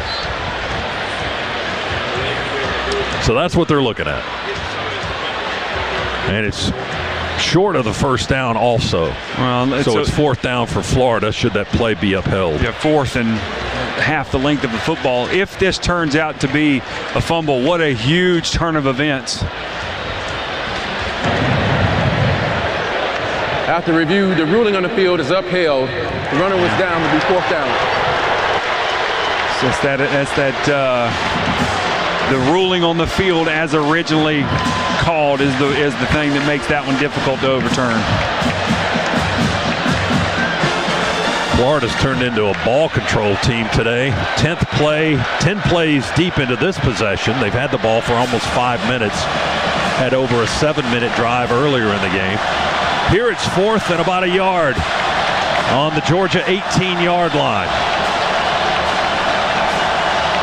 And the Gators want to go for it. Everybody in tight. Ball in the backfield with Lagway. They hand it to Ball. He stumbles in the backfield, falls into the pile. I'm not sure if he got it. He stumbled on the handoff from Lagway. Georgia's defense think they got the stop. Florida says they got the first down. Side judge on the far side came in running in short. He had the best look at it. I haven't seen a signal yet. Now James Carter, the referee, asked for a timeout. So an official time here. The side judge on the far side came in running very short. Oh my goodness, they're going to bring in the sticks. They're going to measure. One official is kneeled down on the field with his right hand on the football to hold it in place. He needed to get all the way to the 17-yard line. That doesn't look even close. No. It looks like it's on the 18. That might be about a yard short from where they have it marked. I'm not sure why they needed the sticks for that. They're going to stretch him out here. Yeah, he's well short. He is a yard short. The Dogs stopped them. It's Georgia's ball. Turnover on downs. Georgia possession at our 18-yard line. Hurt. Next man up. Doesn't matter. What a stop by that Bulldog defense. So Ball and Lagway kind of got, I don't know if they got crossed up or they ran into each other. Ball looks like he stumbled on the handoff exchange. Well, and also, Josh, and then he didn't get a full head of steam into the pile, and Georgia stops him. Elijah Griffin and Xavier McLeod able to create that pile and get the stop. Well, it looked like they drove the offensive lineman in the middle back, and he got tripped up over their feet. All right, here's a little momentum shift that Georgia's been hoping for. First and 10, Georgia at the 18. Hand it to Frazier. Bounces out right. Stiff arm. Nowhere to go. Gators defense eats him up for no gain. He may have gotten, let's see if they give him a yard. No, it looks like they're going to spot it on the line of scrimmage back at the 18. Yeah, Georgia came into this game doing such a great job running at the edges of the defense on both sides. Florida has made it their mission tonight to not allow Georgia to get anything to the outside in the running game. That was the corner McLean and the linebacker Graham who made the tackle. 2nd and 10 Dogs on our 18. Ball's on the near hash. Fourth quarter, 7:20 to go. Clock moving. Florida leads at 20-17. Play fake. Gunner forced out of the pocket, rolling right, looking downfield, and he finally just runs out of bounds. Still had the ball in his hands. Ran out of bounds. Where? Near the line of scrimmage, just beyond it. Didn't throw it away, but got a yard maybe? They're going to put it down near the 20-yard line, so he almost got 2. 3rd and 8. Got to dial up your best zone beater play at this point in time. Florida has done a great job with that adjustment. And we've been at 3rd and 8 a lot today, or longer. Snap to Gunner. He will throw. There's his man caught at the 31. Branch. And Zachariah will turn and get about 8 more yards after the catch. They tackle him at the 38. Scana Energy first down in a big one. Miles Graham, the linebacker, made the stop up at the 38-yard line. And when this team needs a big play offensively, they go to Branch, and he delivers again. 18 yards and a first down. Dogs continue the possession. Clock at 6:17. We trail by 3. Frazier in the backfield, play fake. Gunner will throw it to him, left flat. He makes the catch at the line of scrimmage. Outside the numbers, off he goes for 6 or 7 yards. Hit at the 45 by Graham, the linebacker again, and Castell, the safety. But a 7-yard gain on the short throw to Nate Frazier with all kinds of speed in the open field that time. Only able to get 7 yards, but it's a good 7 up to the 45 for the Dogs. You like his chances in the open grass.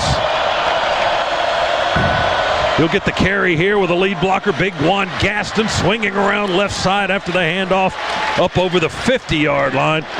That big body freshman leading the way. Now he's talking to the Florida defender that he blocked. And Frazier in Gator territory at the 49, picking up another Scana Energy first down on the 6-yard run. Dogs in Florida territory now. Clock moves, 5:15, 5:14. Georgia 3 down. Gators 20, and the Dogs 17. 3 receivers to the right for Gunner. Now we send Humphreys in motion to the left. He joins Delp on that side, so it's 2 and 2. Bowen's in the backfield. He's going to go out for a pass, and we'll throw it over the middle. Zachariah Branch with a skidding stop to the turf at the Gator 36. Castell in coverage. Another Scana Energy first down. Keep moving those sticks. Dogs at the Gator 36-yard line. Great job on the end cut route that time, finding the void in the zone to Zachariah Branch. But also, too, those plays and those routes take a long time to develop. Good job by the boys up front and our running backs picking up the extra rusher. 13 more for the Dogs. 1st and 10 on the Gator 36. Ball's on the far hash. Sun is setting in Jacksonville, and the Dogs are driving towards the river. 20-17, Florida in front. Under 5 minutes remaining. Now Georgia taking a long time because the officials were holding up the snap of the football. They reset the game clock. Plenty of time on the game clock now. It's just now getting to 30 seconds. Gunner in the shotgun, asking for the ball. Snap it back, hand it to Bowens. Bowens, 35, 30, down the hash, 20, 10, 5, touchdown, touchdown, Chauncey Bowens. He ripped him a new one.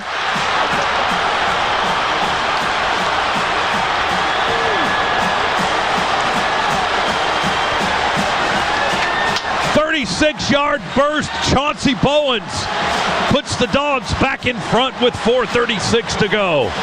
Juan Gaston caved down that right side of that Florida defensive front, opened up a huge hole. Bowens saw it and shot through there for the touchdown. What a run. Peyton Woodring to try the point after. Try to put the Dogs up 4. Gunner will hold it. Gardner will snap it. Here's the kick. Perfect. 24-20. Dogs in front. That Georgia touchdown brought to you by Conecuh Sausage, the official smoked sausage of the Georgia Bulldogs. What a drive and what a run. The final 36 churned out by Chauncey Bowens for the score. Timeout in Jacksonville. We've got 4:36 to determine a winner. Our second half tonight brought to you by First Franklin Financial, serving our neighbors since 1941. And we're back after this on the Georgia Bulldogs Sports Network.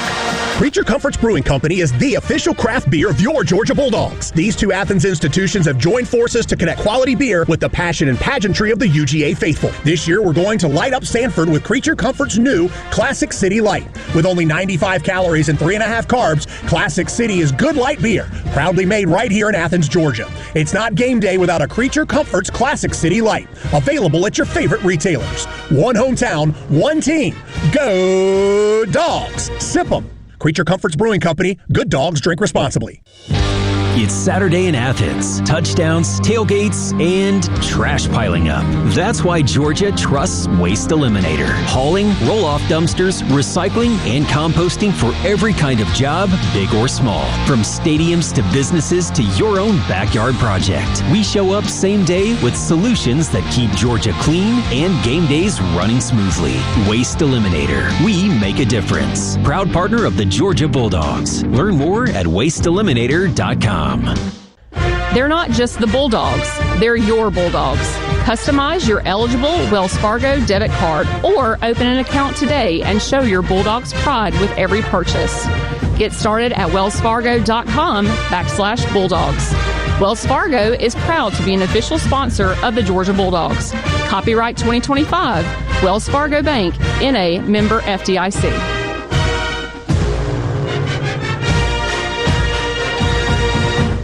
Do you have questions about Medicare? Let us help. Aetna has Medicare Advantage plans that include prescription drug coverage with a $0 monthly plan premium. Plus, plans include benefits for your whole health, like dental, vision, and hearing. Call Aetna today at 1-888-76-AETNA to learn more. There's no obligation to enroll. One of our licensed agents will answer your call and help you pick the right plan for you. Aetna Medicare is an HMO PPO plan with a Medicare contract. Our D-SNPs also have contracts with state Medicaid programs. Enrollment in our plans depends on contract renewal. Plan features and availability may vary by service area.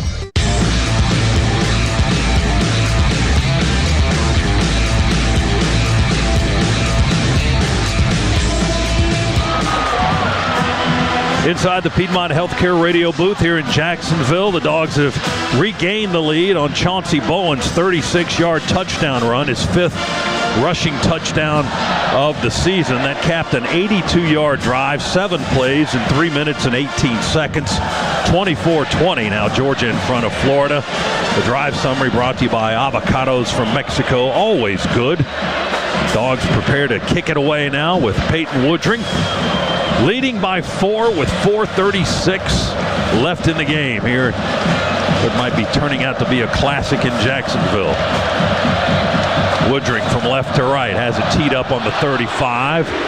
Kind of a lower kick, but with a lot of leg on it. It's going to bounce in the end zone. Gators will let it bounce and roll dead, and they'll take the touchback. Let's check in with Shock on the Attorney Ken Nugent sidelines now. DJ, down to you. All right, fellas, one interesting note about that touchdown run. At halftime, offensive coordinator Mike Bubble said, we're going to stick to the run. Just be patient. We are so close to breaking one of these runs. And there it is, the one that they really needed in this crunch time. He said, you never know when that run's going to come, but be ready for that moment. And there it was. There it was indeed, Bowens. And really didn't even have to veer. I mean, he just ran almost in a straight line right down the hash, Josh, for the score. Yeah, absolutely. Everything, again, caved down and it opened up nicely for him. Florida 1st and 10 on the 25. They trail by 4 now. Lagway takes the snap out of the shotgun. Pump fake. Here comes pressure. We missed his leg. Horton chasing. Lagway off and running. He's going to get 5-6 yards. Nope. No, he's going to get 1 or 2. Excuse me. Line of scrimmage was the 25, not the 20. He got 1 yard on that scramble to the 26 before we chase him out of bounds. Well, and that drive also, too, you saw there just a nice, relaxing opportunity for the defensive front to get charged up for this last push. We had 2 guys take a crack at him. Horton couldn't catch up to him. Lagway had too much speed. The other guy was Kristen Miller, who almost got his leg. He just didn't get a firm grasp of it. 2nd and 9. Lagway dumps it over the line of scrimmage, caught at the 30 and tackled immediately. Right there is Jaden Ball, the running back, tackled by Raylan Wilson right at the point where he caught the football. He's going to get 4 and the length of a football. 3rd down and 4.5 for the Gators. Huge play for the Georgia defense right here with 3:40 remaining in the game. Clock is moving. Gators this afternoon and evening, 2 of 10 on 3rd down. See if the Dogs can get a stop here. Wilson in motion, wide to the right. Lagway drops back. Plenty of time to throw. Is he going to pull it down and run? He runs up and throws a deep ball all the way down to the other end. A short hop. The receiver was wide open, and the ball didn't get to him. It short hopped him. The receiver came back at the 21-yard line. That was Sturdivant. He was wide open by 10 yards, and Lagway's pass came up short. He tried to sell it as if he caught it, but it short hopped him. It skipped in front. Now they looked at a replay, I think, and the Florida thinks he caught it. There's no way that ball bounced into his chest. They're trying to say that his hands were underneath it. They weren't. It's hit right between it, but that's twice today that on the scramble drill. Twice today on the scramble drill, Georgia has let a Florida receiver get behind us. My goodness, guys. Stop it. Zach Branch and Ellis Robinson were the closest to the play. Incomplete pass. The previous play is under video review. Fourth review of the game. It's brought to you by Pruitt Health, where family makes us stronger. Proud partner of the Georgia Bulldogs. Oh, my goodness. Replay is right above us on the TV screen in our booth, and it bounced off the ground. His hands were down there, but it bounced between his hands. All right, you're going with that. There was one on the front-on view that shows it better, where you see it from where you can see his face and see his hands. The ball lands right between his hands. They're going to take a look at it in Birmingham and come up with a solution. Let's pause 10 seconds. Station identification here on the Bulldogs Sports Network.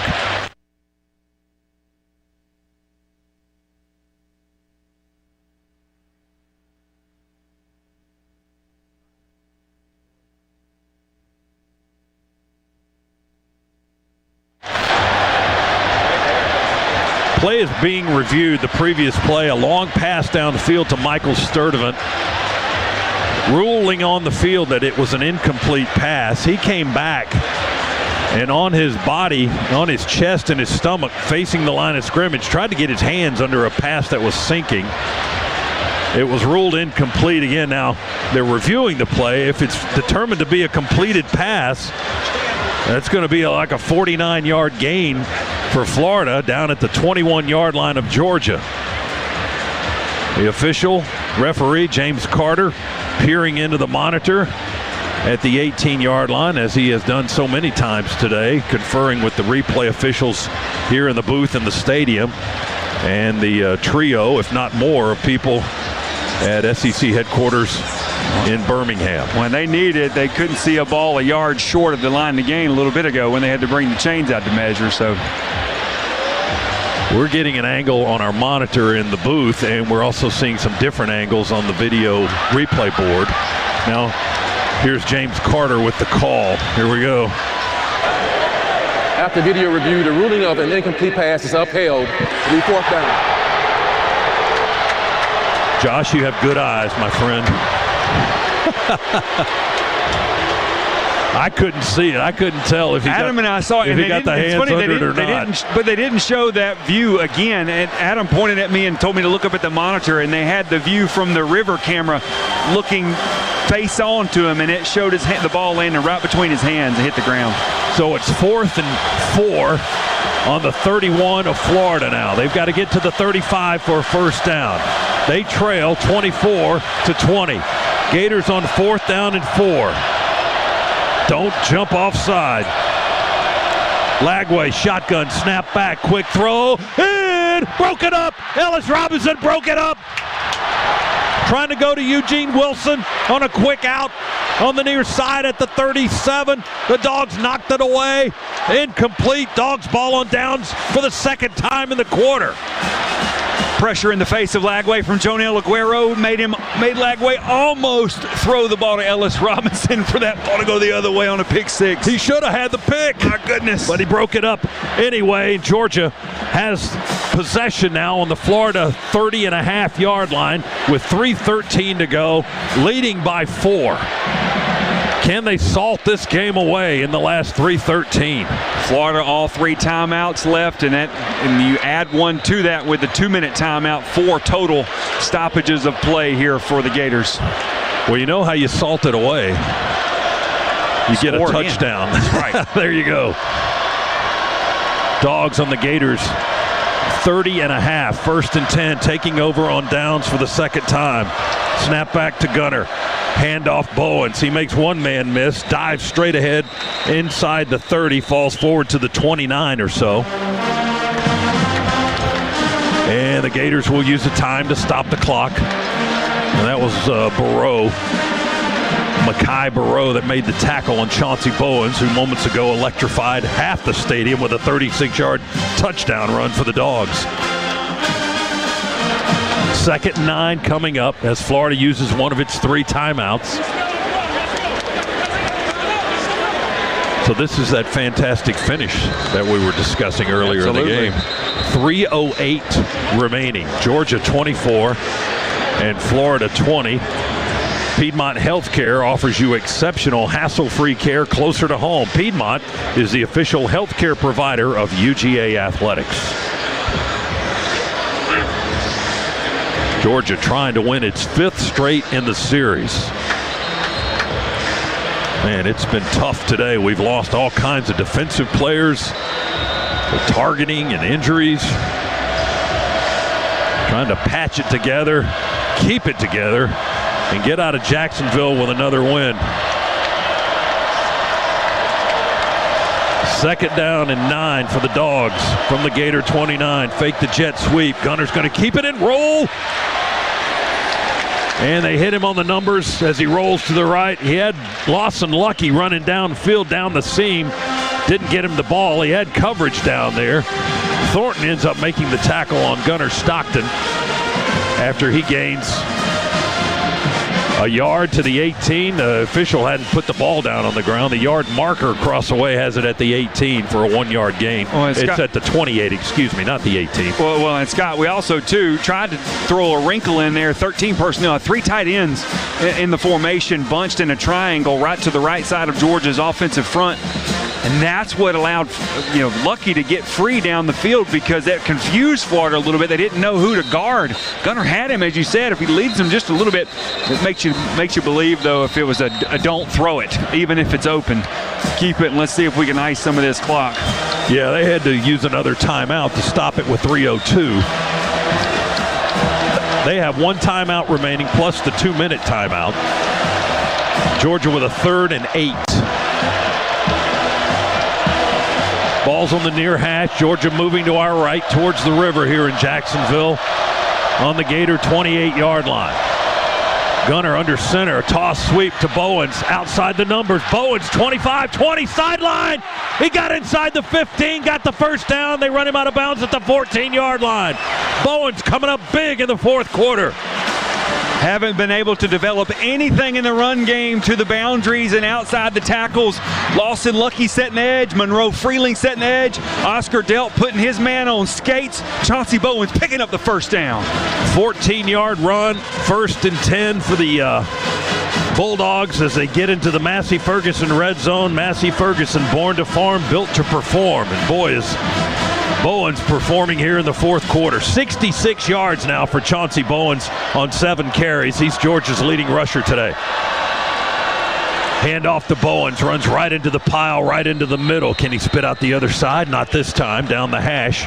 They clog it up with big 275-pound Tyreek Sapp. A 1st down run that nets maybe a half-yard. Clock heading towards the 2-minute mark. It'll stop in 3 seconds for the 2-minute timeout. Gators have 1 remaining, and both teams will get a freebie here. Boy, oh boy, 2 minutes to go in the game. Dogs ball, trying to ice it, leading 24-20. Timeout here in Jacksonville. 2nd half tonight, brought to you by First Franklin Financial. Go see the friendly Franklin folks at one of their convenient Georgia locations. Timeout with Georgia leading 24-20 over Florida. The fantastic finish when we come back on the Bulldogs Sports Network. The red zone, that last area of the field the Dogs have to maneuver before they celebrate a touchdown. In financial planning, there's also a red zone. Those last few years of planning before you celebrate retirement. Just like the Dogs have to execute their game plan, you need a game plan for retirement. At the Hoffman Financial Group, we start with a free portfolio x-ray. It's a deep dive into your retirement accounts. What's working? What's not working? Are you headed for a big tax bill? Will you have enough income? What are your options for Social Security? We're here to help you tackle all the issues you face in retirement. Call the Hoffman Financial Group today for a free portfolio x-ray. 770-758-6288. That's 770-758-6288. Or online at unleashyourmoney.com. The Hoffman Financial Group is a proud partner of the Georgia Bulldogs. Investment advisory services offered through Brookstone Wealth Advisors, a registered investment advisor. Insurance and annuities offered through the Hoffman Financial Group, Inc. Georgia Insurance License 163546. If you've been hit hard, on the field or off, you need more than a whistle. You need a law firm that hits back. Morgan & Morgan Atlanta, 191 Peachtree Street, Atlanta, Georgia. Dial pound law or visit forthepeople.com. Prior results do not guarantee a similar outcome. Getting hit hard isn't just part of football. It's part of life. A car crash, a bad fall, an injury that takes you out of the game, you don't shake that off. You fight back. With over $25 billion recovered, Morgan & Morgan helps injured people across the great state of Georgia get the compensation they deserve. Because when life hits hard, you need a law firm that hits harder. Morgan & Morgan Atlanta, 191 Peachtree Street, Atlanta, Georgia. Dial pound law or visit forthepeople.com. Prior results do not guarantee a similar outcome. After you work out, you can feel worn out. Reach for Core Power to recover right. A delicious protein shake with 26 grams of high-quality protein to build muscle. Champion your recovery with Core Power. Proud partner of Georgia football. Learn more at corepower.com.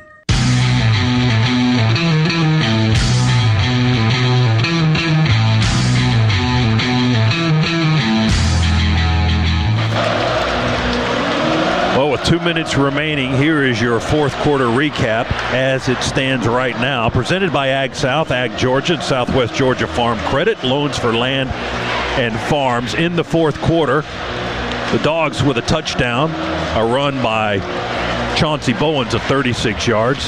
The Gators have a field goal. Georgia has compiled 96 yards of offense in the fourth quarter, 54 for the Gators. Dogs have rushed for 56, Florida 34. We've passed for 40, they've thrown for 20. And Georgia trying to get the final 2 minutes off the clock here. The Gators have one timeout remaining. Dogs with a second and a long 9 in the Massey Ferguson red zone at the Gator 14-yard line. Leading it 24-20. A touchdown will seal it. A field goal would certainly help a lot. Or if you just run the clock down to 0 and end the game, that's even better. 13 personnel again for the Dogs. 3 tight ends in a diamond shape on the right side of the formation. Bowens in the backfield with a gunner. Handoff. Chauncey Bowens lowers his shoulder, lowers his head, drives down the middle of the field between the hash marks and pushes the ball inside the 10 to the 9.5. Nice second down run, and the Gators will use their final timeout. Yes, they will. So they cannot stop the clock anymore after this with 1:54 remaining, and the ball just neatly tucked inside the 10-yard line as Bowens got about 4 yards on that carry. Third down and about 5.5 coming up for the Dogs on the Gator 9-yard line. Both teams huddle on their side of the field. Some of the Florida crowd here has started to thin out. Not a lot, just a little bit. All of the Georgia fans are still in play, it looks like. Maybe just a small little corner in the northeast side of the stands there across the way, showing some blue seats. Final time in Jacksonville for a couple of years. We won't be back here until 2018. All right, ready to go. Dogs break the huddle quickly.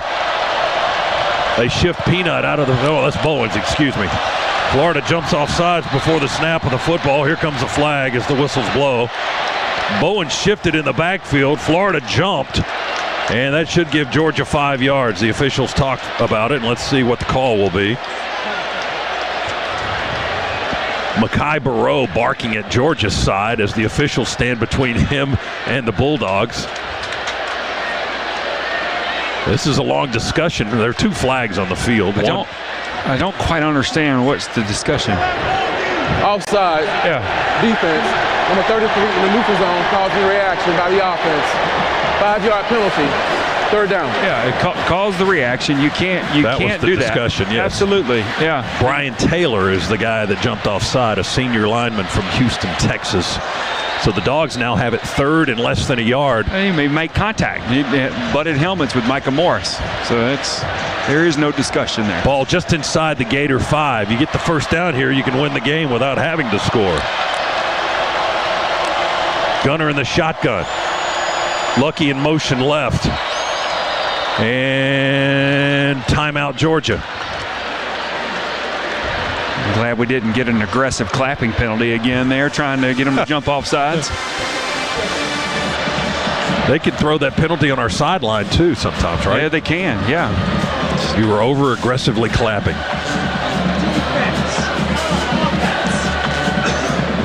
Dogs use a timeout. Still 1:54 on the clock. Third and less than a yard for Georgia at the Gator 4.5, 4 3/4 yard line. Ball's just inside the 5. Dogs 24, Florida 20. Georgia trying to pick up its 7th win of the year. Would be number 5 in SEC play. Maintain a spot in the playoff conversation. Win the 5th in a row in the series over the guys in all blue and orange tonight. Well, you pick up this third in the nose of the football, then all the Dog fans can make their way back to Amelia Island or make their way back to St. Simons or Jekyll or wherever they're staying and begin to celebrate. We'll see if it can happen on this play. Third and less than a yard. Everybody in tight to the right except for Humphrey, who's the receiver to the right. Play fake. Gunner gonna keep it. No, get in the end zone. He took a knee at the 1. A wide open after the play fake. No one was going to catch him. What a heads up. Oh, my goodness. What an unselfish play. Great job. All we needed was the first down, and this ball game is ours. We get to call the best play in the playbook for the last minute 40 and some change here as it winds down. He got the first down. He was looking towards everybody else in the middle of the field. He ran to the sideline, and he just took a knee at the 1 yard line. He got an earful for not doing that at Auburn. Yes, he did. And he scored. Now Georgia will take the knee. We're in the victory formation, and the far side of the stadium is starting to celebrate. Gunner takes a knee. Clock moving. 70 seconds to go. Florida can't stop it anymore. Wow, what a game here. 2 more times here, and hopefully the jawing stops there and we don't get anybody thrown out of a game and have to miss the next one on the road at Mississippi State. Gunner's kneel down was at the 2, so that's where the line of scrimmage is. 43 seconds to go. This should be the last snap of the game. There it is, and it is 35 seconds to go, but we don't have to snap it anymore. Now here we go, Big Juan Gaston. Might be some extracurricular stuff going on there. The coaches immediately run for the pile of players. The officials step in between. There's still time on the clock, but the game is over. There's 15 seconds now, less than that.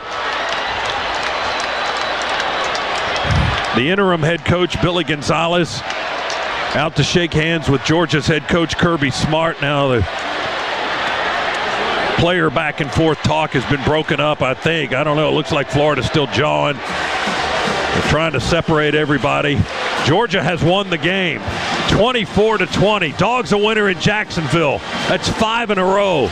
And some of our players are showing that to our fans on the far sideline by holding up 5 fingers on each hand and flashing that sign to the fans in the seats across the way. They know it. Our players know it. Everybody knows it. Georgia has won 5 straight over the Gators, and the Dogs improved to 7-1 for the year. The 5th-ranked Bulldogs now 5-1 in the SEC. The Gators, with the loss, now 3-5 and 2-3 overall. Dogs get the win. The winning score was a brilliant run by Chauncey Bowens, a 36-yard scoring strike. with less than 5 minutes to go in the game, put the Dogs in the lead. We had 2 major fourth down stops in the quarter to preserve it. And Georgia picks up the victory, and it's on to Starkville, Mississippi next week for a noon game Eastern time against the Mississippi State Bulldogs. Georgia going to enjoy this one and the trip home. It's the Dogs 24, Florida 20. That's your final. Stay tuned for our post-game coverage. Straight ahead, we'll hear from Kirby Smart, Georgia's head coach, a little bit later from the locker room. That's all straight ahead here on the Georgia Bulldogs Sports Network. Hi, I'm Gunnar Stockton, quarterback of the Georgia Bulldogs. And I'm Ken Nugent, proud sponsor of the Georgia Bulldogs and Georgia's favorite personal injury attorney. This season, Ken and I are teaming up to make our touchdowns count even more. That's right. For every touchdown